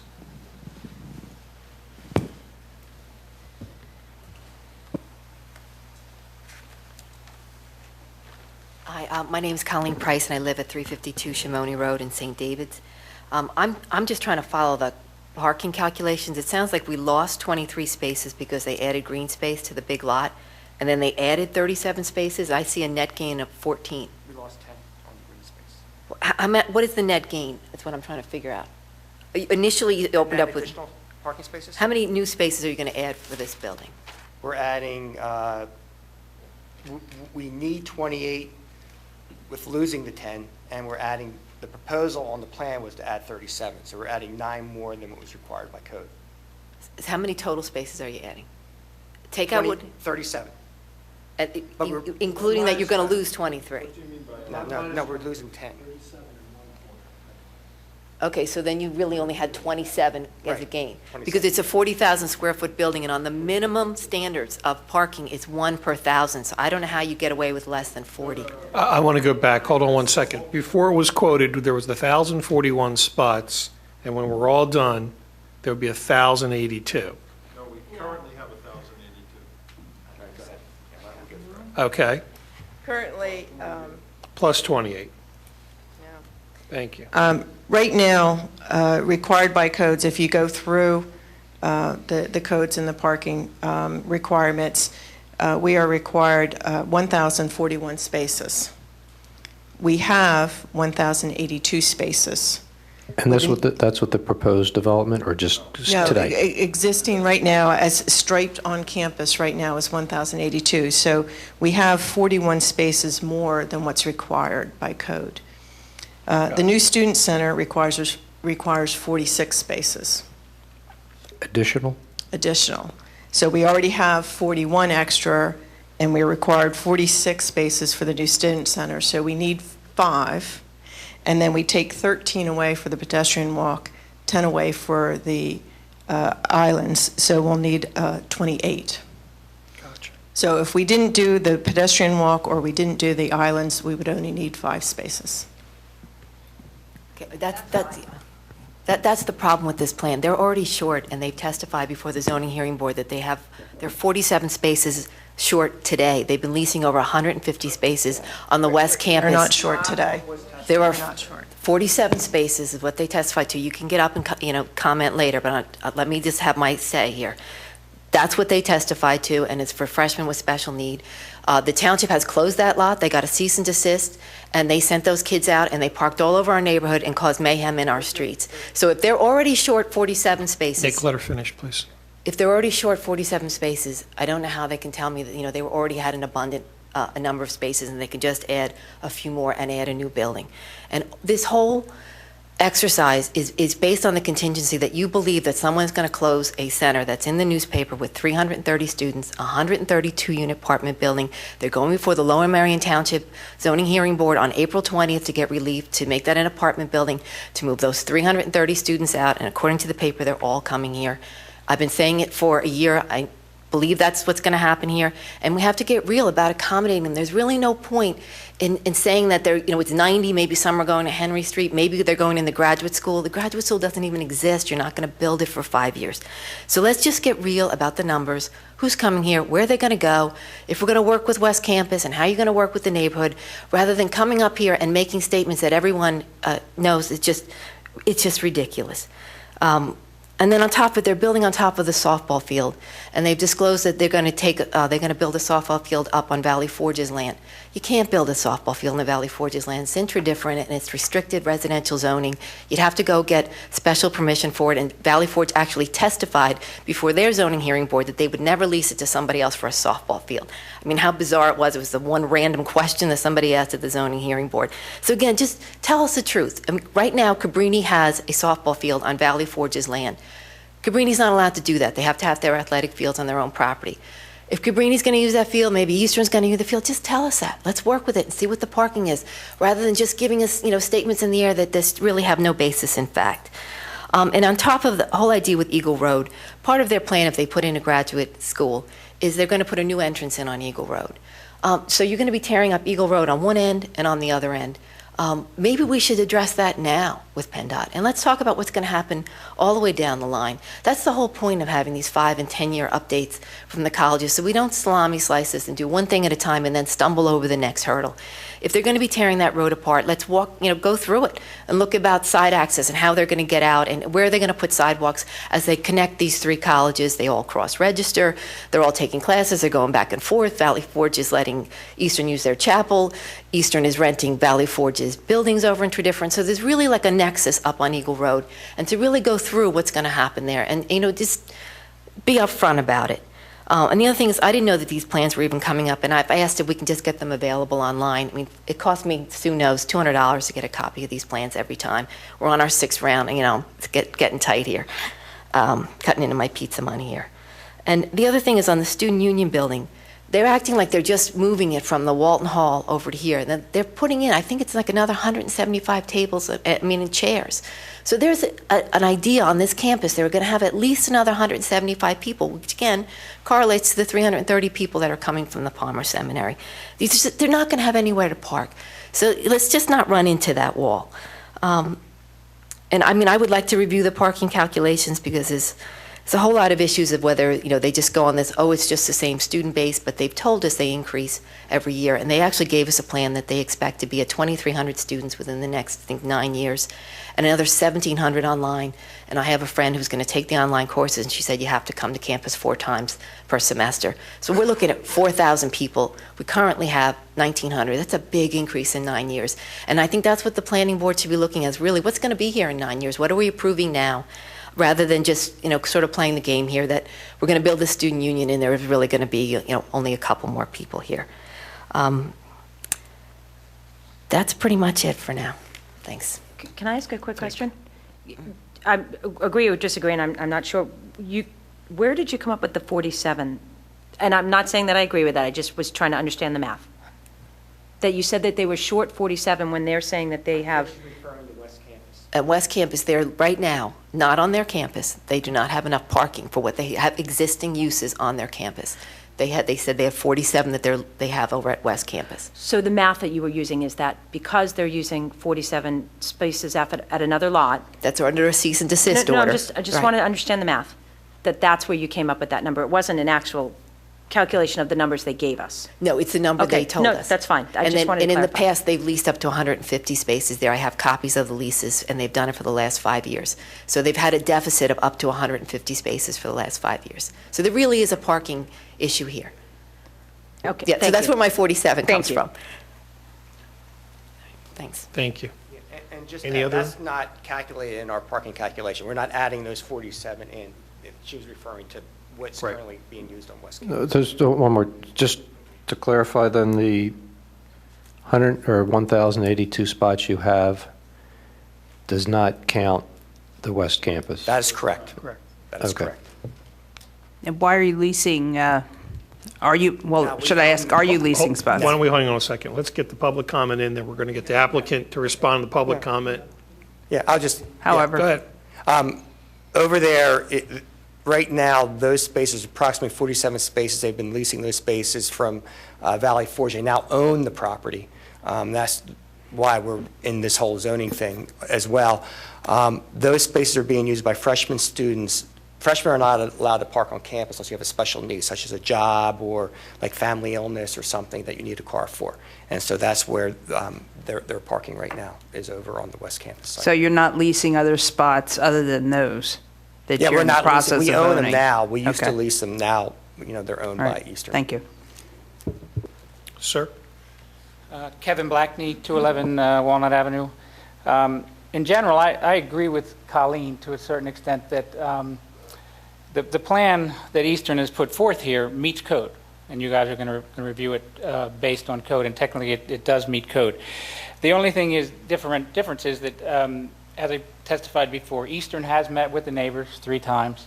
Eastern responded to the neighbors' meetings by doing this plan where they would develop a loop road internal and look at closing off all the access point, 3 out of the 4 access points along Ferriston, I get what is the name of the road, I apologize.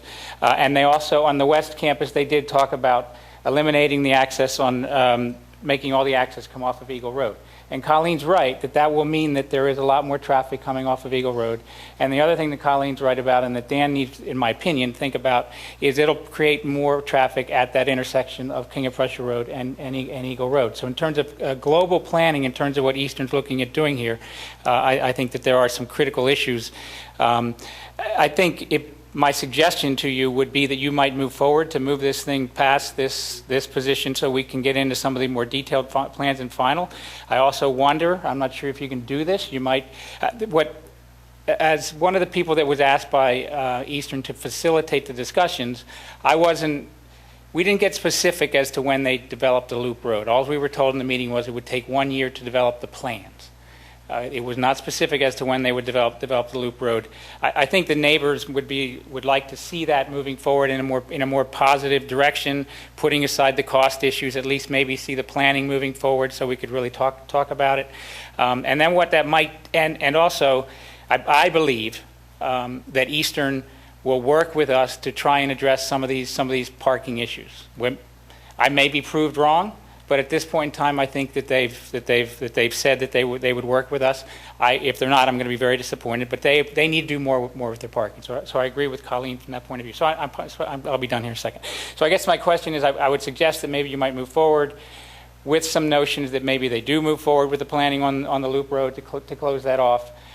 That they might continue to work with the neighbors to address some of the parking issues. I don't know if you can do that.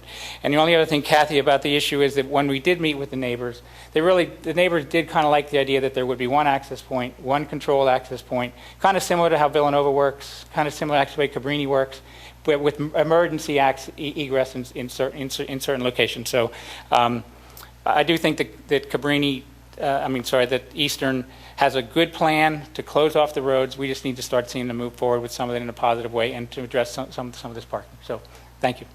Thanks, Kevin.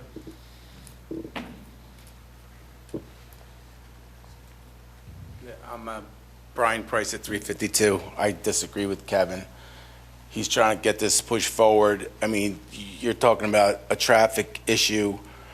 It seems like everything that they've brought forward here has a hole in it. Like, let's get an approved PennDOT drawing that everyone's going to live with, have them put $1 million in an escrow account, and then we'll approve this thing. They're definitely impacting that. The traffic signals already failed. Now they're going to add 300 or 400 more people, night people. I mean, and the parking issue, they're going to put a new cafeteria in there. All these people going to park and go. And they're talking about a basketball arena. Where are those people going to park? It's just like nonstop. They don't address the parking.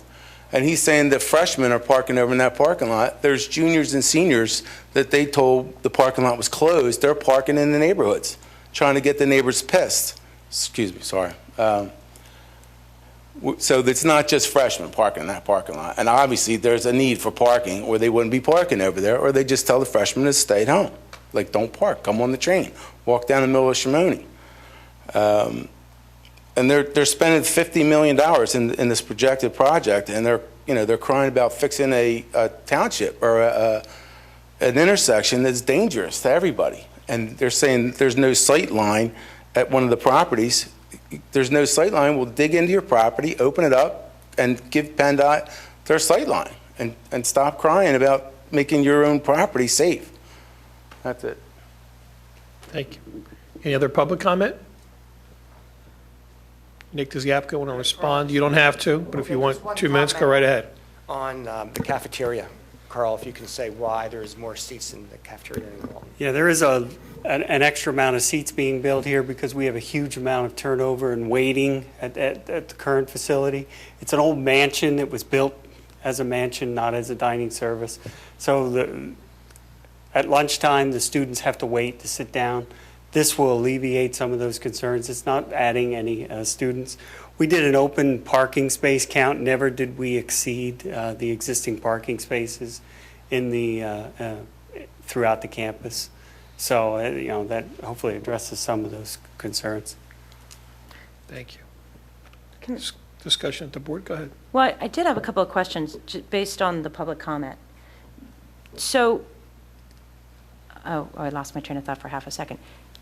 If South Lot, I guess you guys are going to call it West Campus, it's part of your campus or it isn't, right? It's your campus. If freshmen aren't allowed to park on campus, are we winking, but they can park on that lot? That doesn't really make sense to me. We've had that agreement with Valley Forge since 2002. So the freshmen come in expecting that they have the availability if they have medical reasons or internships or they have a parent or another concern that they have to go to. So that's something we've had for a good number of years. So that's something we just continued. And of course, that's a whole other issue that we've been working through with the zoning concerns. So Less about the zoning and more about if it's your campus, but freshmen aren't allowed to park on your campus, but now you're letting freshmen park on your campus. it's not now. It's a continuing operation. It has occurred for 8 years. Okay, all right. And the issue, somebody mentioned something about online students having to come to campus 4 times a semester or a year. Is that accurate? Will your online students need to come to campus? Is that part of your online program, that your online students will need to come to campus a certain number of times in a semester?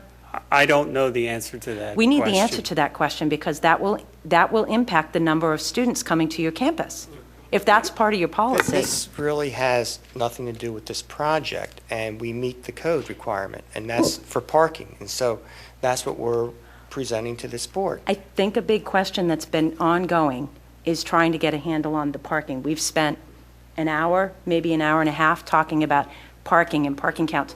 And if a component of that is, do you have students who need to come to the campus, online students, for a certain number of times? Do we need to be calculating for them as part of your required 1,041? Would the required 1,041 be some larger number? And I don't know the answer of what that would be. I think that one of the challenges we're going to face in zoning with parking, not just for your institution, will be all institutions as we increase online learning. But if there's going to be times when online learners will need to come to the campuses, they're not full-time online, but they need some kind of credit for parking, maybe that number would be some number higher. I don't know what it would be. I'm not saying I have the answer to that. I was just trying to understand if that piece of information was even accurate as a starting point for a question. How do we calculate for those students who might be coming to campus periodically for that type of By the learning? places that they come to. The code is structured that parking is established by the numbers of rooms and the square footages of rooms or areas of buildings, not by the number of people that may or may not be on the campus at a given time. So you have a calculation that's based on the square footage. Excuse me, you told us that you're building a whole new student center. But That's since you're correct. not bringing any new students to the property, it's not going to increase the parking. That's a huge amount of footage. If you're saying parking is And based on we footage. indicated that our calculation was that we needed to add 46 parking spaces to our required number of 1,041 to accommodate, to meet your code. And So- the so- zoning officer has agreed with that calculation, that legally we comply with the code if we add X amount of parking spaces, and that's what we're relying on. And what this board and the zoning board and everyone else does is they look at the code and do you comply with the code or not comply with the code? We comply with the code. And we were going to add more than the code requirement. The request was made earlier in the meeting that we not add the additional 9. I know it's not a significant number. So I'm somewhat confused because on the one hand, the indication is that we are not providing enough parking spaces. When we propose adding more parking spaces, we're told you would prefer that we don't add the parking if we don't really need the parking. The students are not parking, students, since the West Campus lot was taken offline, students that did park in that lot are parking in the neighborhood, but there is legal parking all along Eagle Road right now. It's not signed, there's no students parking there. The student, what happened, he made mention of the neighborhood, and I think Colleen did as well, when the township initially stated that we cannot use the West Campus lot, Eastern sent a letter out saying you can't use this lot anymore. Some of the students started parking in the neighborhood. At that point, the township contacted Eastern again and said, we didn't say you couldn't use the lot, it's just pending the appeal, you can't. And those students have now moved back into the lot, and that's where they're parking. So hopefully they're not parking in the neighborhood since they have a spot there. Nick, I'd like to comment to Sue's comment, though. I think there's two answers to the question here. You are complying with the code, and internally, on a practical basis, you already know you have a problem. That's why you leased from 2000 or 2002 additional parking. And that's why, hopefully, when we revisit this section of the code, the number of spaces for buildings and facilities will have to go up from where it is today. Because the slightest thing that goes wrong, or during construction or something else, we're going to have people parking on the streets again. And yes, it's legal, but the neighbors don't like it, and I wouldn't like it either. And just to clarify about asking you to build fewer parking spots, my comment was more that, are you going to max out that corner of Eagle and King of Prussia Road, even if we give you, say, no, you don't have to put the trees down on the internal lot? It wasn't that I think, oh, build fewer spaces because you have enough parking. We're trying to strike a balance here of preserving green where there's green, woodlands where there's woodlands, and yet meet some of our parking. You know, if we have an opportunity to correct the parking lot code, taking advantage of that. And it's a balance for us, you know, that we're thinking about what's best for the township, you know, what's best for the green space, for the air, all of those things. So it wasn't a strict don't build those parking spots, but on the one hand, but then by saying you don't have enough parking on the other. And absolutely a balance for Eastern as well. But the bigger picture was just trying to get a handle on, we hear comments from the public, and I was trying to clarify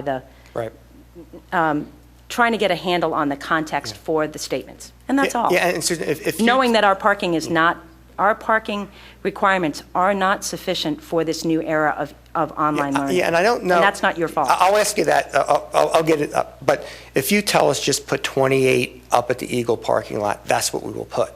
Okay, we're not going to, I think that's one of the questions. And I agree, our code is inadequate as to parking, just the way it's calculated. I mean, from a zoning standpoint, it should be looked at.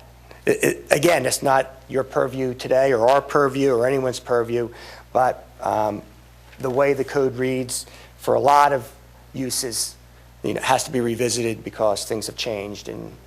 But that's probably something that's going to take a couple of years to hash through.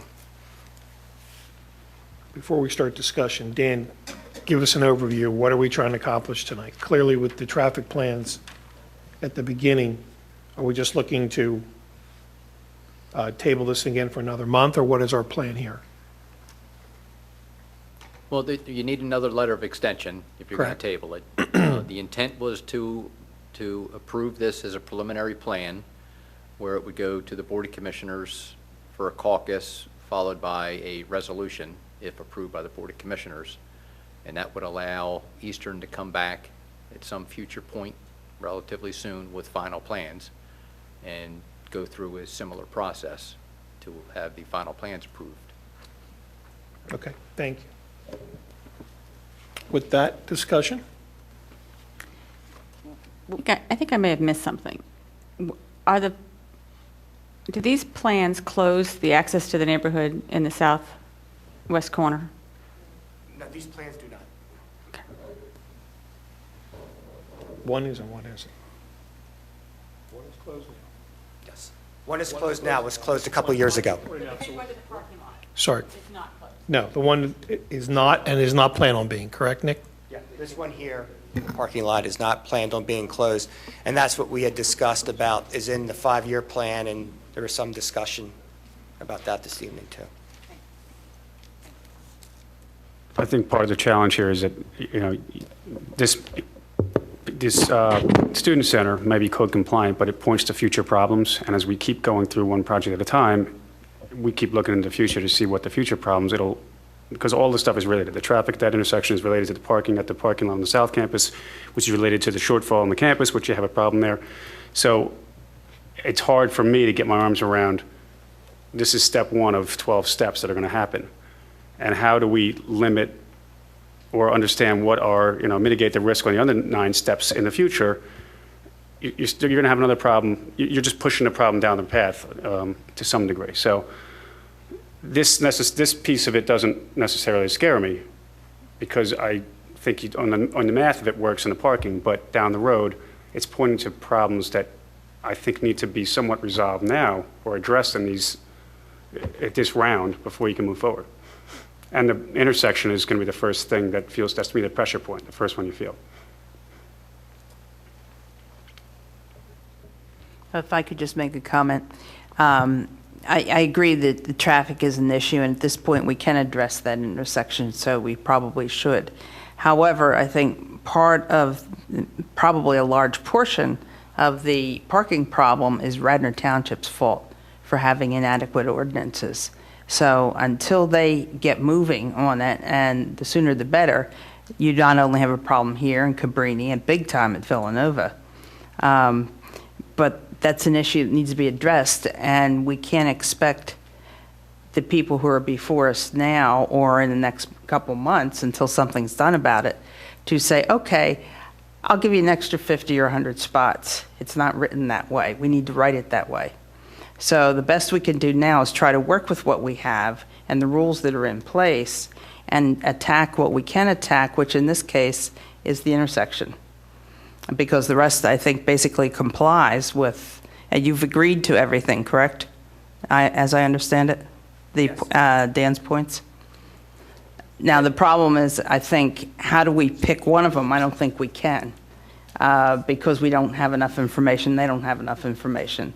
But I think somehow we need to say, and maybe you can give us some guidance on this, as a solicitor, how could we put something in there that this needs to be addressed, but we can't pick out the one that we're going to select to address it at this point? Talk about the intersection. You certainly can recommend preliminary plan approval conditioned upon the intersection at King of Prussia and Eagle Road be approved in accordance with one of the 3 plans shown. Would that then have to be limited to one of those 3 plans? Or No, can we say something you can understudy? I mean, you can say or- whatever you want. You just have to obviously now decide it. The problem, if you want to make it not limited to that, the problem is that would then leave open them end up doing a plan that's much more limited in scope than what those 3 plans are shown. Could we say one of those 3 plans or a plan not yet decided upon that would be approved by the township engineer?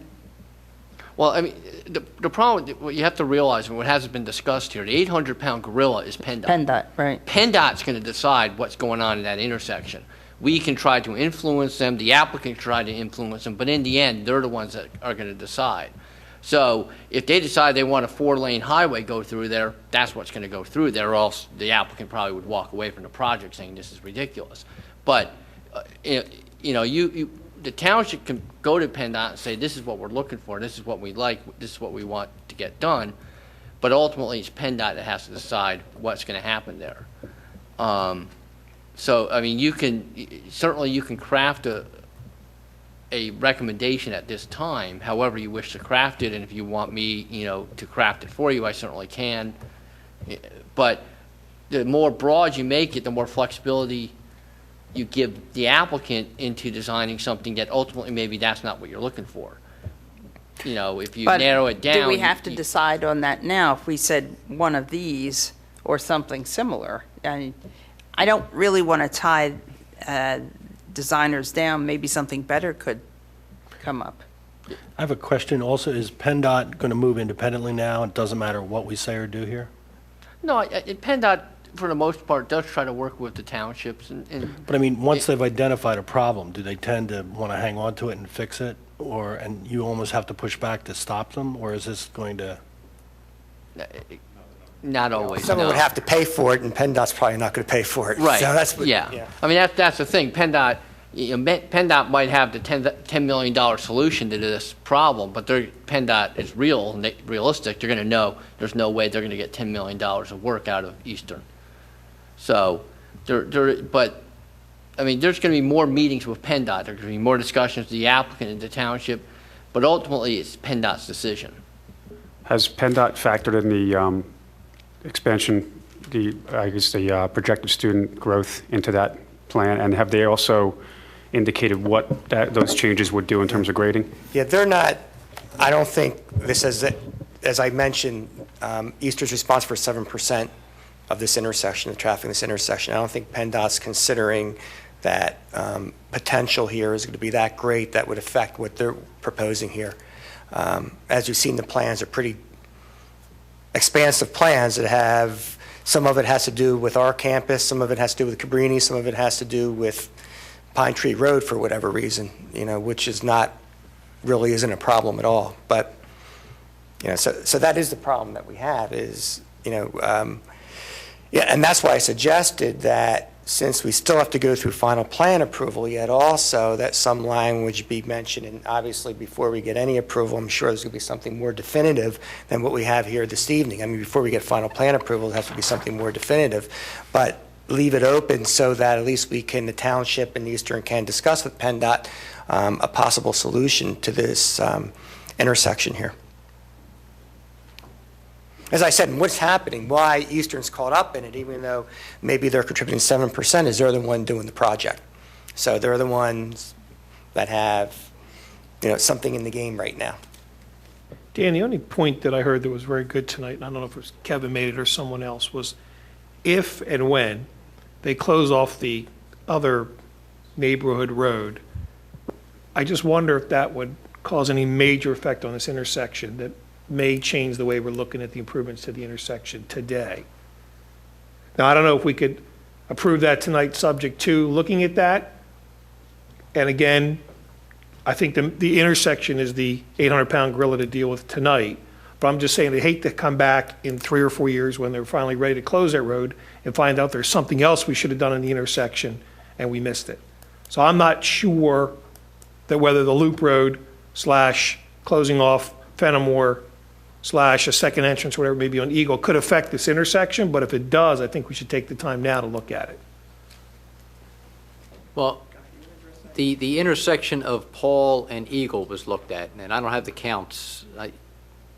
We have a guy here who can probably address some of these concerns. And one guy, if you can mention what impact, if you know, or would result as a result of closing off where the gym entrance is. Remember, the part of the neighbor, and this is, again, the problem, dilemma that we have, are the neighbors want everything up by Eagle because that's where the institutions are. And they don't want things down in the neighborhood roads. So everything, that's why when we talk about West Campus, we're talking about closing off Radnor Road and putting up the entrances up by Eagle Road because that's where the institutions are. And so the theory with the neighbors are push everything up where the institutions are and try to keep it out of our neighborhoods. Yes, good evening, Guy DiMartino with Traffic Planning and Design.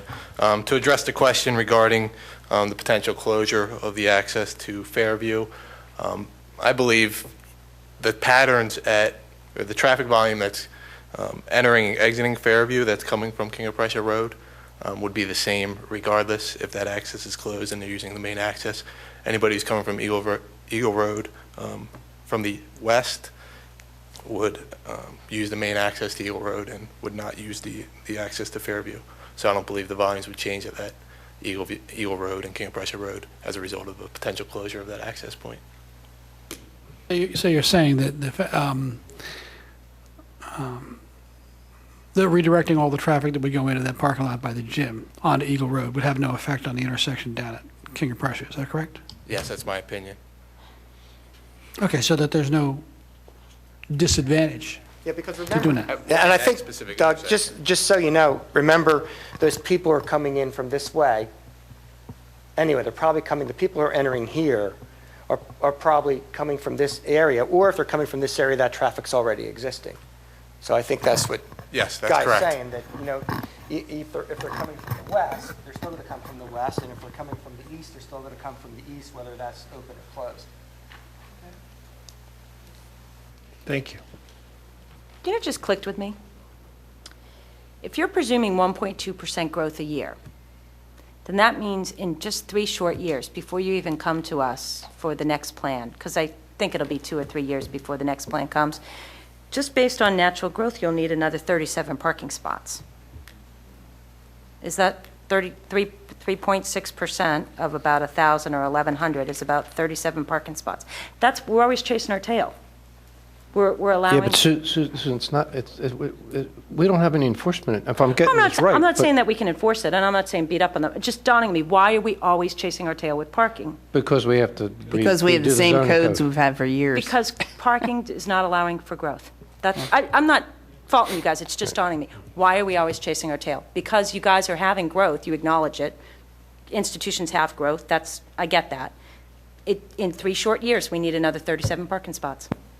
And Sue, these codes are based on less affluent times when a lot fewer cars were on the road. So students didn't have cars, et cetera, et cetera. No, I'm just, like a light bulb just went off. Why are we chasing our tail? That is the reason. Any other discussion? Don't have any discussion? Anyone like to make a motion on this application? I'll make a motion on this. Go ahead, Doug. I move that we make a recommendation for the approval of the preliminary plans presented, provided that it include upgrading the intersection at King of Prussia and Eagle Roads in accordance with one of the proposed configurations or equivalent optimization. Isn't that the term that we want to use? Isn't that what PennDOT uses, optimization? Or equivalent optimization. And, I'm going to add this in, nobody's going to like it, that Eastern provide a feasible means to connect the gymnasium parking lot to the Eagle Road, enabling the closure of the thing at Fairview. Okay. Not Fairview. Fenimore? Well, keep talking about, whatever it is. Fairview's already closed. Fenimore. Okay, now, that's my motion. Now, I'm open to discussion. The point, I'm saying to provide a feasible means or alternative. That doesn't necessarily mean you have to build it. Okay, if I'm getting that? Comment? I'd just like to add, if we already have an existing parking problem, then I'd like just do an add-on and don't remove those 10 spots that we have. I mean, add the other, whatever, 28 you're adding, whatever, but don't take the trees out, or don't take the parking spots out and put the trees in if we have a shortage of parking spots that we've been clamoring about all night. So I would add that waiver in as an add-on. We can vote on the add-on separately. Did anybody second my motion? Hold on, Doug, I need to understand it. So you're saying you want this closed now? No. What I'm saying is that I want to approve the thing and have the intersection done and optimized, either by one of the plans we have or something equivalent. And that I would like for them to present a means or a proposal by which it would be possible to link the parking lot by the gym up to Eagle Road. Not necessarily that they have to do it as a part of this plan, but that they develop a means by which they can do it. Would you like to consider requiring that they do it? I'm willing to consider that. Yeah, but then that opens up Eagle Road as a second entrance. The thing is that Yeah. that if you do that, you may put the intersection at King of Prussia out of, maybe in a position to be able to choose one or the other, not both. We had that discussion earlier about the Yes, money issue. I know, that's why I said what I said. And I'm not sure, it may be beginning to overreach that we insist they do both at once. Why? Which is why Because they're complying with the code. And it's our fault we have a crappy code and we'll have to fix it. But in the meantime, they're complying with the code. By the same token, But they're also impacting they the were neighborhood. they were willing to negotiate with the township to create a scenario where they close it sooner and faster because they don't maybe spend all the money on Eagle and King of Prussia Road. And, with this, they're... But do you honestly think the money is the issue? They're building a huge student center. They're going to be building a new graduate school. They're talking about a basketball stadium, but they can't put an access road in? Yeah, I do Come on. wonder about the But money that's a all the little reason bit. not to do it now. Until we see the rest of that plan, we're not sure that's going to go. Yeah, So I that's, actually think Doug's idea is excellent. That We're not asking to put it in now, but by the time we come back, or by the time it goes to the commissioners, we want to see a plan of where that road's going to be, so we start to understand the rest of this plan, so we're not making the mistake. I believe it's a huge economic, whatever you want to call it, benefit to get this intersection done now, but we need to understand the rest of that campus. So I like your idea. well, I now, would go along with the proposal. I do not feel we should or could force them to do the other improvements to the other All road at right, this so point. Doug, I'm going to go back to you. Will you consider adding Steve's comment to your motion to add the parking? Just don't require them to take it Don't retrofit the old parking lot, but add the spots at the new. In other words, waive the tree requirement for the parking lot. Mhm. I don't like that idea, but I'm willing to go along with it if that makes the agreement. I would rather have the trees there. I would rather have the trees there. It's your motion, you decide. I would rather the motion not include what he says. And then when somebody seconds it, then we can discuss it. Okay. So I have a motion on the table. Is there a second? I'm not sure I followed it. You want me to read it again? Please. Okay. I move with the recommendation of the preliminary plans presented, provided that it includes the upgrading of the intersection at King of Prussia and Eagle Roads in accordance with one of the three proposed things, configurations, or equivalent optimization. Okay? Which means that somebody can come up with something better. He said. And that Eastern provides a feasible means to connect the gymnasium parking lot to Eagle Road, enabling the access to be, at Fenimore to be preliminarily closed. That last piece is a plan, not necessarily the construction. So they have to do some engineering? They actually have to do grades and analysis and retention and all that? I'm asking if that's what you meant. At least on a preliminary basis, yes. I think that's a good idea. That's the proposal on the table. Can I have a second? Now, Is there a second? I would second that, but what about the trees that he suggested? Are we waiving that section or At this keeping point, the trees Doug's not in? willing to put that. We Okay. can take this one to vote if you want to turn it down. Okay. Put in a No, I would one second there. what he says. Okay. Okay. There's a second. All in favor? Aye. Aye. Aye. I need a show of hands. 1, 2, 3, 4. All opposed? 1. I thought we were going to, I would think we would discuss it before the vote. What would you like to discuss? Well, the reason I'm struggling with Doug's proposal is that it stands to reason that if the loop is closed first, the Fenimore Loop is closed first, which has a more immediate benefit to the neighbors immediately east of it, that's going to force more people out onto Eagle Road. And I would rather have seen traffic impact and traffic improvements to this intersection after we see the impact of pushing more people out onto Eagle Road. Because one of the things that we learned about this PennDOT, the way PennDOT works, is PennDOT's looking to improve traffic flow on King of Prussia Road. Not necessarily Eagle, and sure as heck not Pine Tree. So if we create a situation where we go with one of these three scenarios that's already intended to optimize traffic on traveling north-south on King of Prussia Road, and then we ask them to close Fenimore, the Fenimore parking lot, which is a benefit to the neighbors over there, which is then going to push more traffic out onto Eagle Road, but that traffic on Eagle Road won't have been calculated into the timing of these lights that are already intended to optimize traffic north-south on King of Prussia. Then we're going to have, I think, the potential for increased backup on Eagle Road, traveling east toward Pine Tree, which is where the neighbors tend to travel, versus people coming through the township on King of Prussia. So my preference, although I'd like to see them do both, would be to have the loop closed first and have a traffic impact, or have PennDOT work with this intersection, taking into account that increased traffic on Eagle Road that I think will occur, that we want to occur, if the Fenimore Loop, if the Fenimore Lane parking lot is closed. I have a quick question. How many spaces are served by the Fenimore access? 80 to 102. So are we saying that 80 out of... Is that correct, Nick? 80 to 100? I don't think it'll have a material impact on the intersection. Okay. In other words, I think we could theoretically have your cake and eat it too, because if you just shut Fenimore, they have to create a road, as they said they've actually thought about, that will accommodate 80 to 100 cars. Does that But include? instead of those people going out Fenimore and down Shimoni and out to Lancaster Ave, Yeah, but they're it's- going to come it's- up, they're going to be on Eagle. It's 80 spaces out of 1,100. Yeah. Does that Okay. include the South Campus? Let's go back. but that was In my light thought. in light of That's why I time, and we struggled still have with it. another applicant, I'm going to go back. We have 4 in favor, and I'm asking for how many nays? Let me go again. On Doug's motion, let me go with the 4. Raise your hand so I can count them. 1, 2, 3, 4. And against? Yep. Can I ask a question? Just on the additional parking thing, I mean, I'm not wed to this additional parking thing, but what's the objection if everybody's screaming about parking? Why are we taking parking away? I'm not getting it, but I'm happy to yield on it and vote in favor of, but.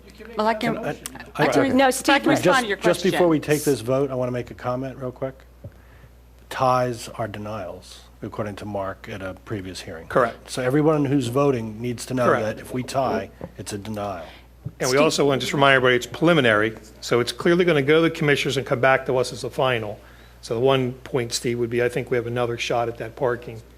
Steve, the We want to reason, adjust that. yeah, but the reason was that initially, we took the opportunity to bring a parking lot up to code, not realizing at the time, because since that original plan where the parking lot was improved and the parking calculations were refined after Eastern worked with Matt, it ended up resulting in the additional parking lot needing to be put up at Eagle Center. So that's the reason, and we didn't realize that was going to be the impact initially. And now I can see the logic of, hey, why not just keep a parking lot in the center and keep parking spots off of the corner? I could understand that argument balanced against, it's a big parking lot, should we take the opportunity? That's why I was kind of willing to hear, I wanted to hear Dan weigh in on that, because But can we just also mention, it's not just an aesthetic issue. No, I know that. I It's an recognize. environmental issue, No, breaking up those big parking lots. Absolutely, which is why I wanted to have, now that, I don't think that we kind of, when we thought about that at the time, Dan, we didn't realize they were going to end up putting so many more parking spots up at Eagle Center. Now seeing that they're doing that versus improving the parking lot in the middle, what are your thoughts? Well, it's my understanding that the parking lot up at the corner is already lawn, so, and I need to rely on Eastern to confirm that, but I believe it's lawn. So it's not that they're going to encroach into the woods and take down more trees. Now, the cars are going to be closer to King of Prussia, so they'll be more visible. But I think there's environmental benefit to getting trees in the parking lot where there are none, to try and cool off the parking lot and make that area. And plus, it's in the middle of the campus, next to this brand-new building. It's going to help green up that area. Thank you.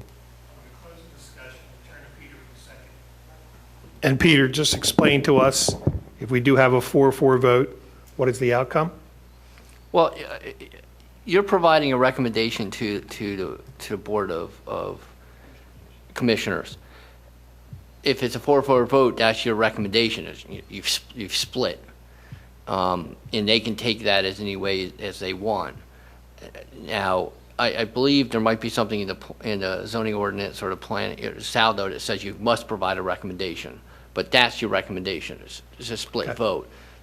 Yeah, strictly speaking, like where your vote, not to be offensive, when your vote matters, like a zoning hearing board, yes, a tie vote is a rejection. The requested variance, special exception, conditional use are denied if it's a tie vote. But here, what you're doing is not supposedly approving or disapproving. You're just telling the commissioners, okay, this is what we think of a plan. This is what we advise you to do. And so it's not really like you're denying it. It's not really like you're approving it. You're just saying, okay, this is what we voted. This is the vote we made on a motion we made a vote on. If you reach a tie vote, I guess my recommendation is maybe try a different motion to see if you can get a majority on a different motion. Okay, I think that's a great suggestion. So we're going to put Doug's motion to vote again. And if it is tied, I'll ask for a second motion. If I don't have a second motion, we will forward Doug's motion as a 4-4 to the supervisors. If we get a second motion and we can approve that, that will go to the commissioners. So everyone understands Doug's. I'm going to ask for the vote for third and final time. All in favor, please raise your hand. 1, 2, 3, 4, 5 in favor. All opposed? 3 opposed. The motion carries. Thank you very much. Sorry to be so long-winded. Our last application, thank you. Thank you for your time. Yep. Sure. 5-minute break, but let's keep it right to 5 minutes. We have one more application.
Go. Okay, we're gonna reconvene. I think we're okay out back. I'm gonna apologize to the last applicant for that 5-minute break, but we really needed it. Thank you very much. We're gonna go now to SD 2011 S02 final. Originally, this was 2010 S02. David and Ruth Walker to subdivide existing property into 2 residential lots at 344 King of Prussia Road. Is the applicant still here? Thank you. Dan, floor is yours.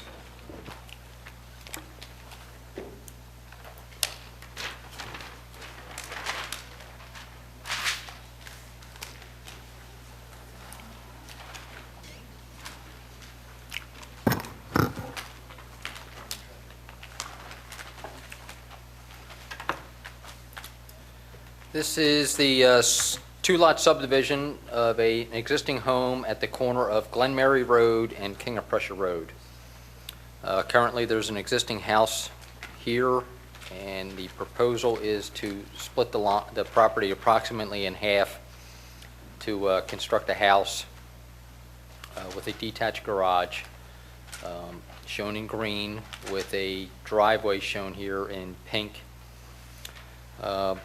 This is the 4th time this one's been back. And there were 7 comments from the Subdivision Advisory Committee. The first comment has to deal with a waiver that was requested. Currently, there is a waiver shown, or there's a request for a waiver instead of giving a 30-foot right-of-way, 60 feet total, 30 feet on their side only. The applicant has requested a waiver to provide a waiver for, I guess it's a waiver of 5 feet. So it will be a 25-foot right-of-way on this side of the street as opposed to 30. As I was checking the numbers to determine the lot area, it turns out that a 30-foot right-of-way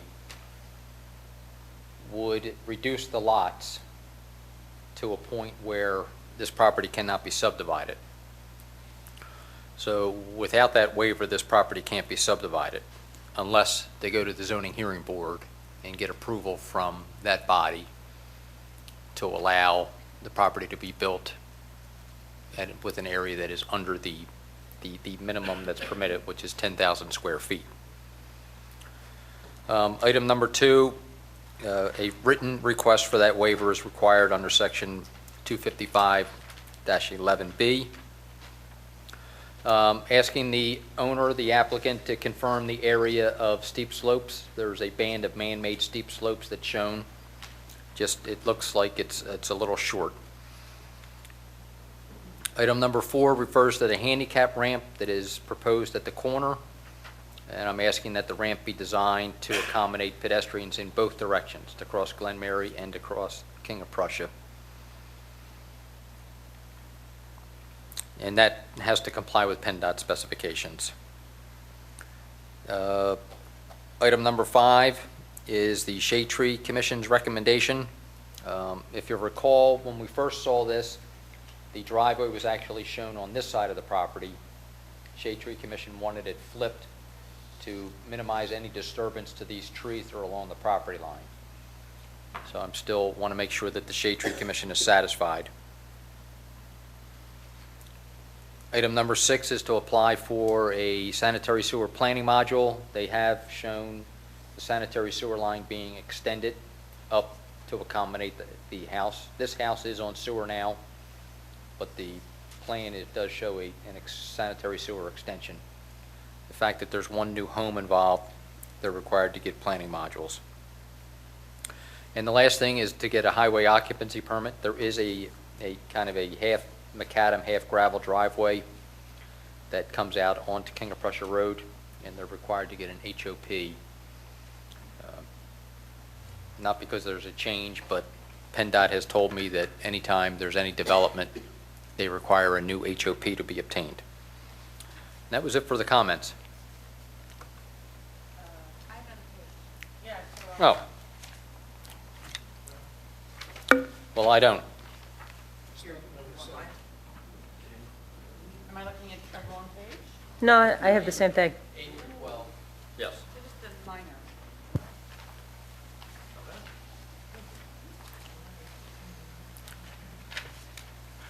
Number 8 refers to one of the details on the back. It's a concrete curb detail, and the proposal shows granite curb being installed on Glen Mary. So I'm looking for the detail to agree with what's on the plan view. 9 refers to the stormwater management agreement. They are proposing one in front of the new lot. Location map has to be changed to the scale as dictated by the code. And then 11 and 12 are our standard applicant agreements. That was it for the comments. Dan, I'm sorry. My laptop. Not a problem. Does the new lot being subdivided comply with impervious surface? As it's As shown, it's yes. drawn? Yes. Okay. That's only if they get the waiver, but then they can only subdivide if they get the waiver. Dan, can you They tell can us only how? subdivide if they get the waiver. And they need that waiver. Last month, when we talked about the impervious, the initial calculation was that they needed the waiver to meet the impervious coverage limits as well. They were right up to the 35, and the 35 presumed they Yes, got the waiver. That's correct. Okay. That's correct. Dan, can you tell us how many square feet off they are without the waiver for subdividing this lot? They were just under 20,000 square feet total.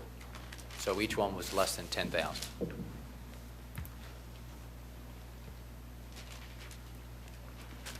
Part of the problem is there's a right-of-way, substantial right-of-way on King of Prussia Road that really affects Lot 2. So they're getting hit with 2 right-of-ways. The deduction, since it's residential, they can't. They're on the corner. But I'm looking at the new lot that's being subdivided. The one with the red driveway drawn in, that's the new lot, right? Correct. Okay. And you say that needs a waiver, or that does comply? It does not comply. They've asked for a waiver. Instead of a 30-foot right-of-way, they've asked to only give 25 feet. So that additional 5 feet of right-of-way, if that waiver is granted, then there is enough area. Mm-hmm. If it is not granted, and that was the sense that I got at the last Planning Commission meeting, that the board was not in favor of granting any waiver for that, then they do not have the area. Mm-hmm.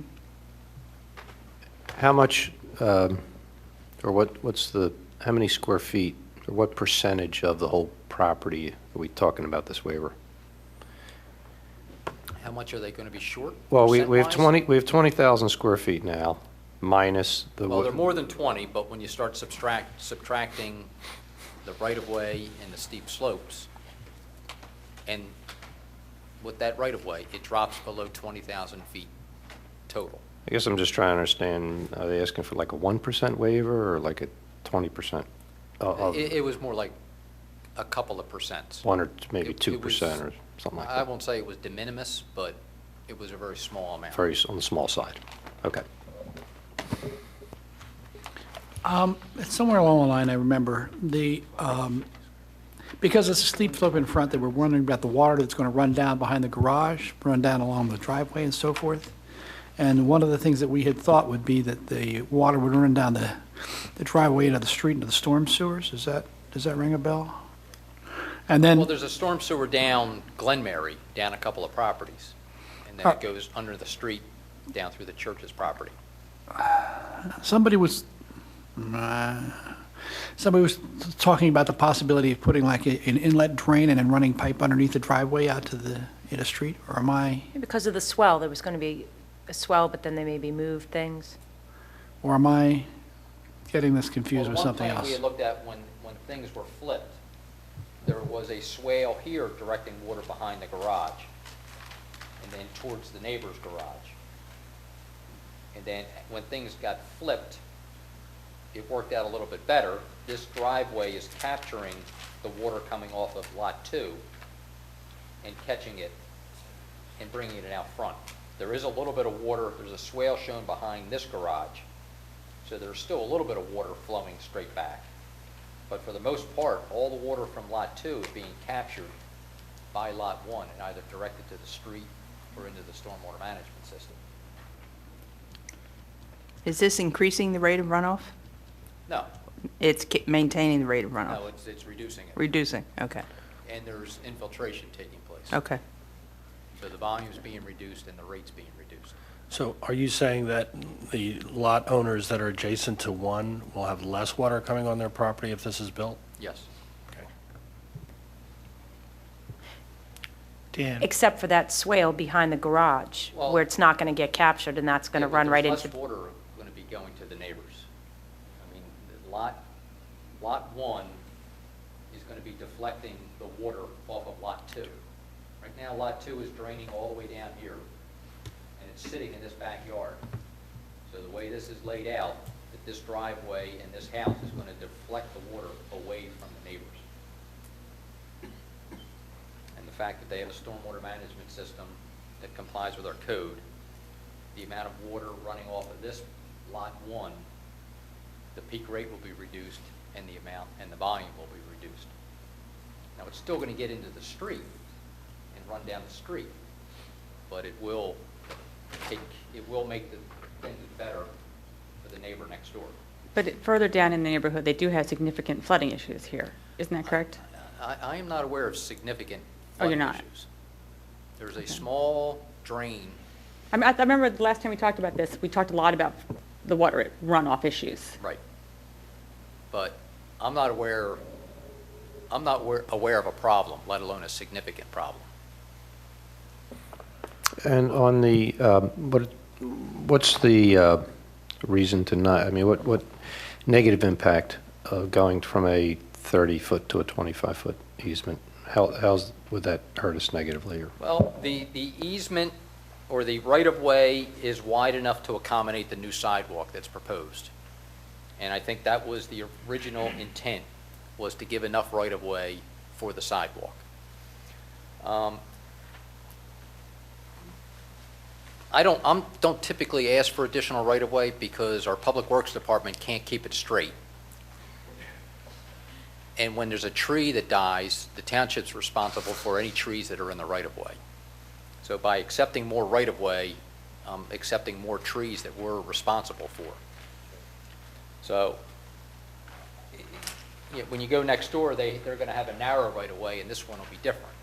And if you go down a couple more houses where somebody built, there's additional right-of-way on the other side of the street. So it's kind of this sawtooth back and forth. And it's just difficult for the township to figure it out and keep it straight. This is just pretty much a simple situation where they don't have enough square footage to subdivide, so they want to be basically not have to follow the rules. I mean, in asking for a waiver, that's a nice way of saying, I have less land than I need to be able to subdivide, but can I subdivide anyway? Yes, Basically? yes. Are the proposed public improvements to sidewalk, does that continue all the way down? So it's just for these two lots? So it's the same situation where it's a sidewalk that just ends? That is correct. Okay.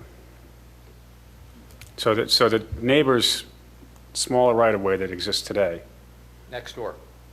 next door, yes, on that Yes. lot, it's a lesser right-of-way than this 25 feet proposed? That's correct. So you couldn't continue a sidewalk there, or you could, but it would be awkward? Well, you can see the right-of-way end is 30 feet. Mm-hmm. So it's 15 feet from the center of the road. And this is showing that that's the outside edge of the proposed sidewalk. But the So- proposed sidewalk this is not part of a larger public works program that continues down that street? There's no other sidewalks Right. in both directions, down King of Prussia. There is some towards the train station, but there's none on Glen Mary. Right. Now, I have asked for a 4-foot buffer between the curb and the sidewalk to allow trees to be planted. So any future sidewalk could be put up right up against the edge of the road and probably could squeeze in the right-of-way. And the neighboring property, you mean? Yes. Yeah. And then what's the situation further down that street? Do we know with the Which direction? going west? Well, there's no sidewalks on Glen Mary. But I mean with the right-of-ways. Are they all inconsistent, or is there any? I know that there's one subdivision that took place down the road. So I think the right-of-way is different there, but I think it's pretty consistent from there all the way down. All the way down to St. David's, and it loops around. Okay. Dan? I didn't pull the records. to But no check, but no sidewalks at all. That is not, and then this would be, the idea here is this is directing you towards the train station. Well, from a and pedestrian the standpoint. elementary school across the street. Yeah. Dan, I think at the prior hearing, they talked about renovating the property on Lot 2. Let's say that they can't subdivide and they elect to renovate that property rather than tear it down and build from scratch. Would they have to put a sidewalk in for a renovation? They would not.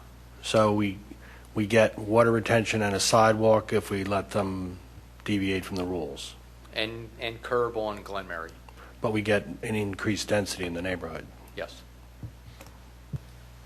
And Dan, are sidewalks required on the King of Prussia Road side as well?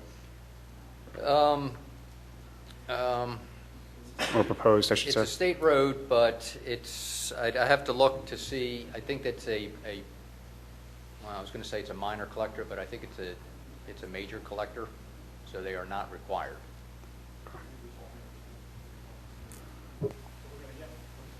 That's what's shown.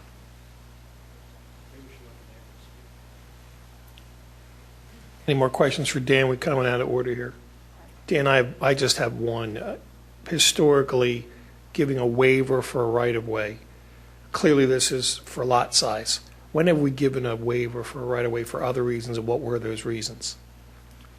Well, I know on Boxwood Road, we had a couple of different subdivisions, and we granted a waiver for those. They're larger lots. They were all over 1 acre.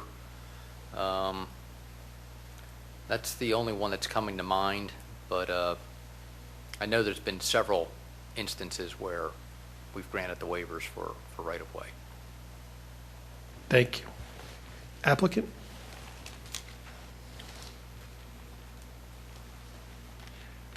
Before I address Dan's comments, my name is John Smirga. I'm the engineer of record, again. In answer to Ms. Stern's question, when we started this, Dan and I had a meeting in his office, and we talked about the right-of-way, and there was no mention of reducing the lot sizes because at the time, that's all Dan wanted was 25 feet. When the board showed a proclivity to have the full 30 feet, that's when Dan and I went back and looked at it, and lo and behold, up popped the dragon, and there's not enough land. So in answer to your question, Ms. Stern, no, this was not done because we didn't have enough land. It was done because it was a accommodation with Dan Malloy and myself. So everything turns on the pin of the waiver. If the waiver is going to be granted, we continue to talk. If the waiver is not going to be granted, I fold my drawings, you win, I lose, I go home. So I just need a show of hands to see if the waiver is going to go forward or we're wasting our time. You know, and that's where we are right now. Good. Thank Dan, you. Any why questions? did you want the 25-foot right-of-way? Well, that was enough to accommodate the sidewalk, so the sidewalk would be in the public right-of-way. It was either that or have an easement for it, and it was, at the time, without looking at lot areas, it was enough to make sure the sidewalk was in the public right-of-way. But with 30, it would have been in the public right-of-way? Yes. Oh, okay. Yes, but that So- was an extra 5 feet, and again, I'm thinking trees and other maintenance issues that would fall on the township. Got it. But there's not, are there trees along that? Yes, there Well, is. there are some, yes, there are some scrubby things, but... Scrubby, yeah, thank you, nothing big. Okay. Any questions for the applicant? Public comment? Do I remember something about another drain being back behind a garage from somewhere else? You're absolutely right. And again, I'm hesitant to answer other questions until we answer the waiver. Okay, I just wanted to make sure I wasn't, you know. I did go to a subsequent Shade Tree Committee meeting, okay? The Shade Tree Committee meeting, I showed them this plan with the driveway, and they were very happy with that, and they basically approved this plan, subject to, in their infinite wisdom, putting a subsequent storm drain behind the garage piped out to the road to take the downhill, so nothing would go down behind the driveway, nothing would go down behind the garage. All water would be diverted at that point out to the front. And the plan that Dan received did not have that storm drain. That was put in, again, the timing between coming back to Dan and his committee and the Shade Tree Committee, I didn't have time to work these plans out. There's the storm drain, there's the line going out to the road. Okay, now we'll go to public comment. There is one other comment. Go right ahead. Again, if we continue to go forward and the waiver is going to be granted, we've had comment about the handicap ramp at the corner. I'm showing a handicap ramp obviously going in one direction, going across Glen Mary. In my own opinion, and again, I would have to talk to PennDOT, and I will go to PennDOT and do this because I have to get permits, and obviously that curb will end up to be a permit, and the handicap ramps would be a permit. You would be crossing people, pedestrians, children, in my opinion, in an unsafe condition. There's no traffic light there. You're in the middle of an intersection. The traffic light is down at the intersection of Matson Ford. That's where the crosswalk should be, not in the middle of a block. I will put it there if it's your desire. I don't think it should be. I'm also showing an approved PennDOT, it's type 4 access handicap ramp. And since as you can see on my plan, I have two arrows, one going directly across the street, across Glen Mary, and another one going diagonally across. That is basically the direction of where the driveway is going up to the school. I don't think children should cross at that point. It's my opinion. I have nothing to say other than it's my opinion. I'll put it there if you guys want it. All the other comments are boilerplate and details, which obviously we'll take care of. But the main thing is this whole thing now spins on the waiver. Thank you. Public comment, please come forward.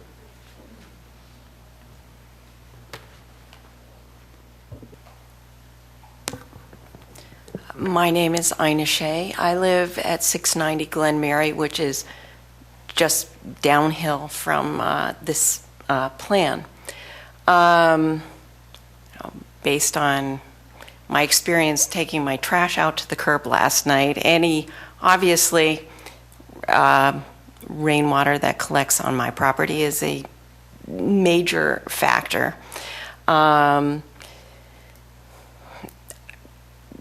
I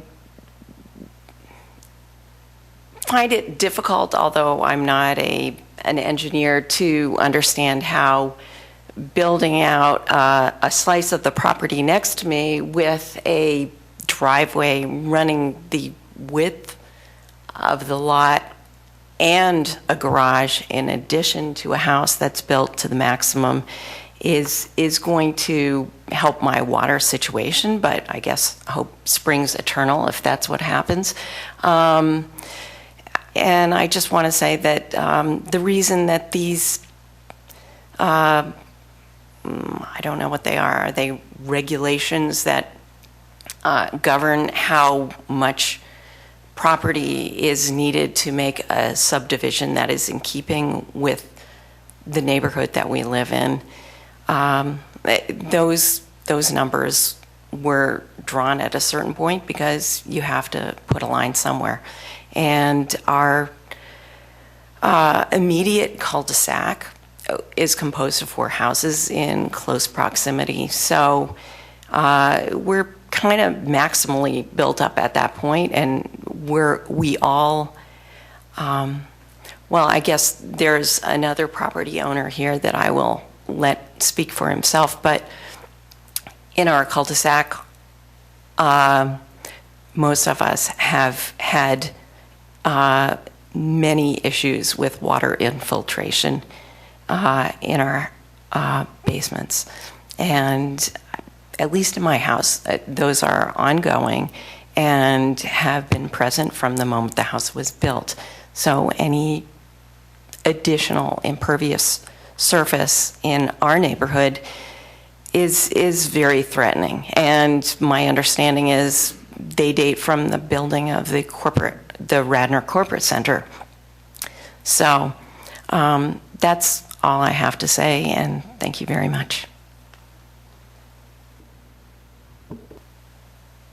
I'm Duran Hankin. I'm the co-owner of the house at 690 Glen Mary Road, and I just support everything that Ms. Shea just said. Thanks. Can I make one further comment? We'll finish public comment first. I'm sorry. That's okay. Hi, I'm Peter Ryan. I live at 686 Glen Mary Road. I live right next to Ina. And just a couple quick points. There was some question about whether there was significant flooding in this area, and I just want to echo what Ina said. The cul-de-sac, which is just below this property here that has 4 houses on it, every single one of the houses has a history of having significant flooding problems and having to have basements redone. The house that we live in at 686 Glen Mary Road, which the garage we share with Ina. The house that we've lived in for the last 2.5 years, prior to when we bought it, the basement had to be redone 2 times because of significant flooding in the basement. Our next door neighbors just had to have their basement redone because of significant flooding and water problems. I think all 4 houses have had these problems. And there was some suggestion at the last hearing from Dan, I think, that part of that problem may be water coming from other areas. That may be the case. I don't understand how shoehorning another house in here is going to improve that problem. Particularly, even if you send the water out onto the street, where that water is going to end up is on the properties next door, I think, rather than in the storm drain. A couple other quick things. With some suggestion or question about whether there's a trade-off between the sidewalks and other benefits that you might get and the opportunity that if the waiver is not granted here, you're not going to get those things, and there just is going to be a renovation of the house. I don't know whether you take these things into consideration, but my personal opinion is that the likelihood of this house, which is so close to King of Prussia Road, which has had a gaping hole in the roof for the last year, with water coming in at every storm, the likelihood of that property ever being renovated is pretty slim. So in your calculation of how this is going to balance out in terms of what benefits you might get, I would just take that into consideration. It's far too close, the existing house, to King of Prussia Road as it is, and it's been rotting for a year. I agree with the point about the traffic. The only fact of the matter is that people do cross there. People cross there all the time. It's a dangerous place to cross, but kids do cross. There's a crosswalk, and they do cross to get into the playground at Radnor Elementary. So people do use it. That may be another question for another day as to what could be done with that area, but people absolutely use it and do take their lives into their hands every time they do, because the cars that come up King of Prussia Road are more interested in getting through that light at Radnor Chester than they are in slowing down. I think that's it. Thank you. Thank you. Sir, you want to make a final comment? There is cross drains down in going down Glen Mary a little bit, albeit they're insufficiently sized and they're probably full of debris. But there is 2 cross drains on both sides of the road, which feed a drainage ditch which traverses through the church property. A little bit of maintenance wouldn't hurt there, I think. I have been inside the house, and it's remarkable how not bad the house is, to tell you the truth. And it was interesting. I got a comment from the Delaware County Planning Commission. And at one time, back in the day, there was a village of 30 buildings at that spot. And this was the main building of that 30-building village. And they even commented that it would be a shame to see this building, the last of that remnant of a village, be demolished. So it is still Dr. Walker's intent to renovate, either as a single-family house or maybe a multi-family house for Villanova students. But it can be done. Thank you. Discussion? Can I Question. just chime in 1 second? Go ahead.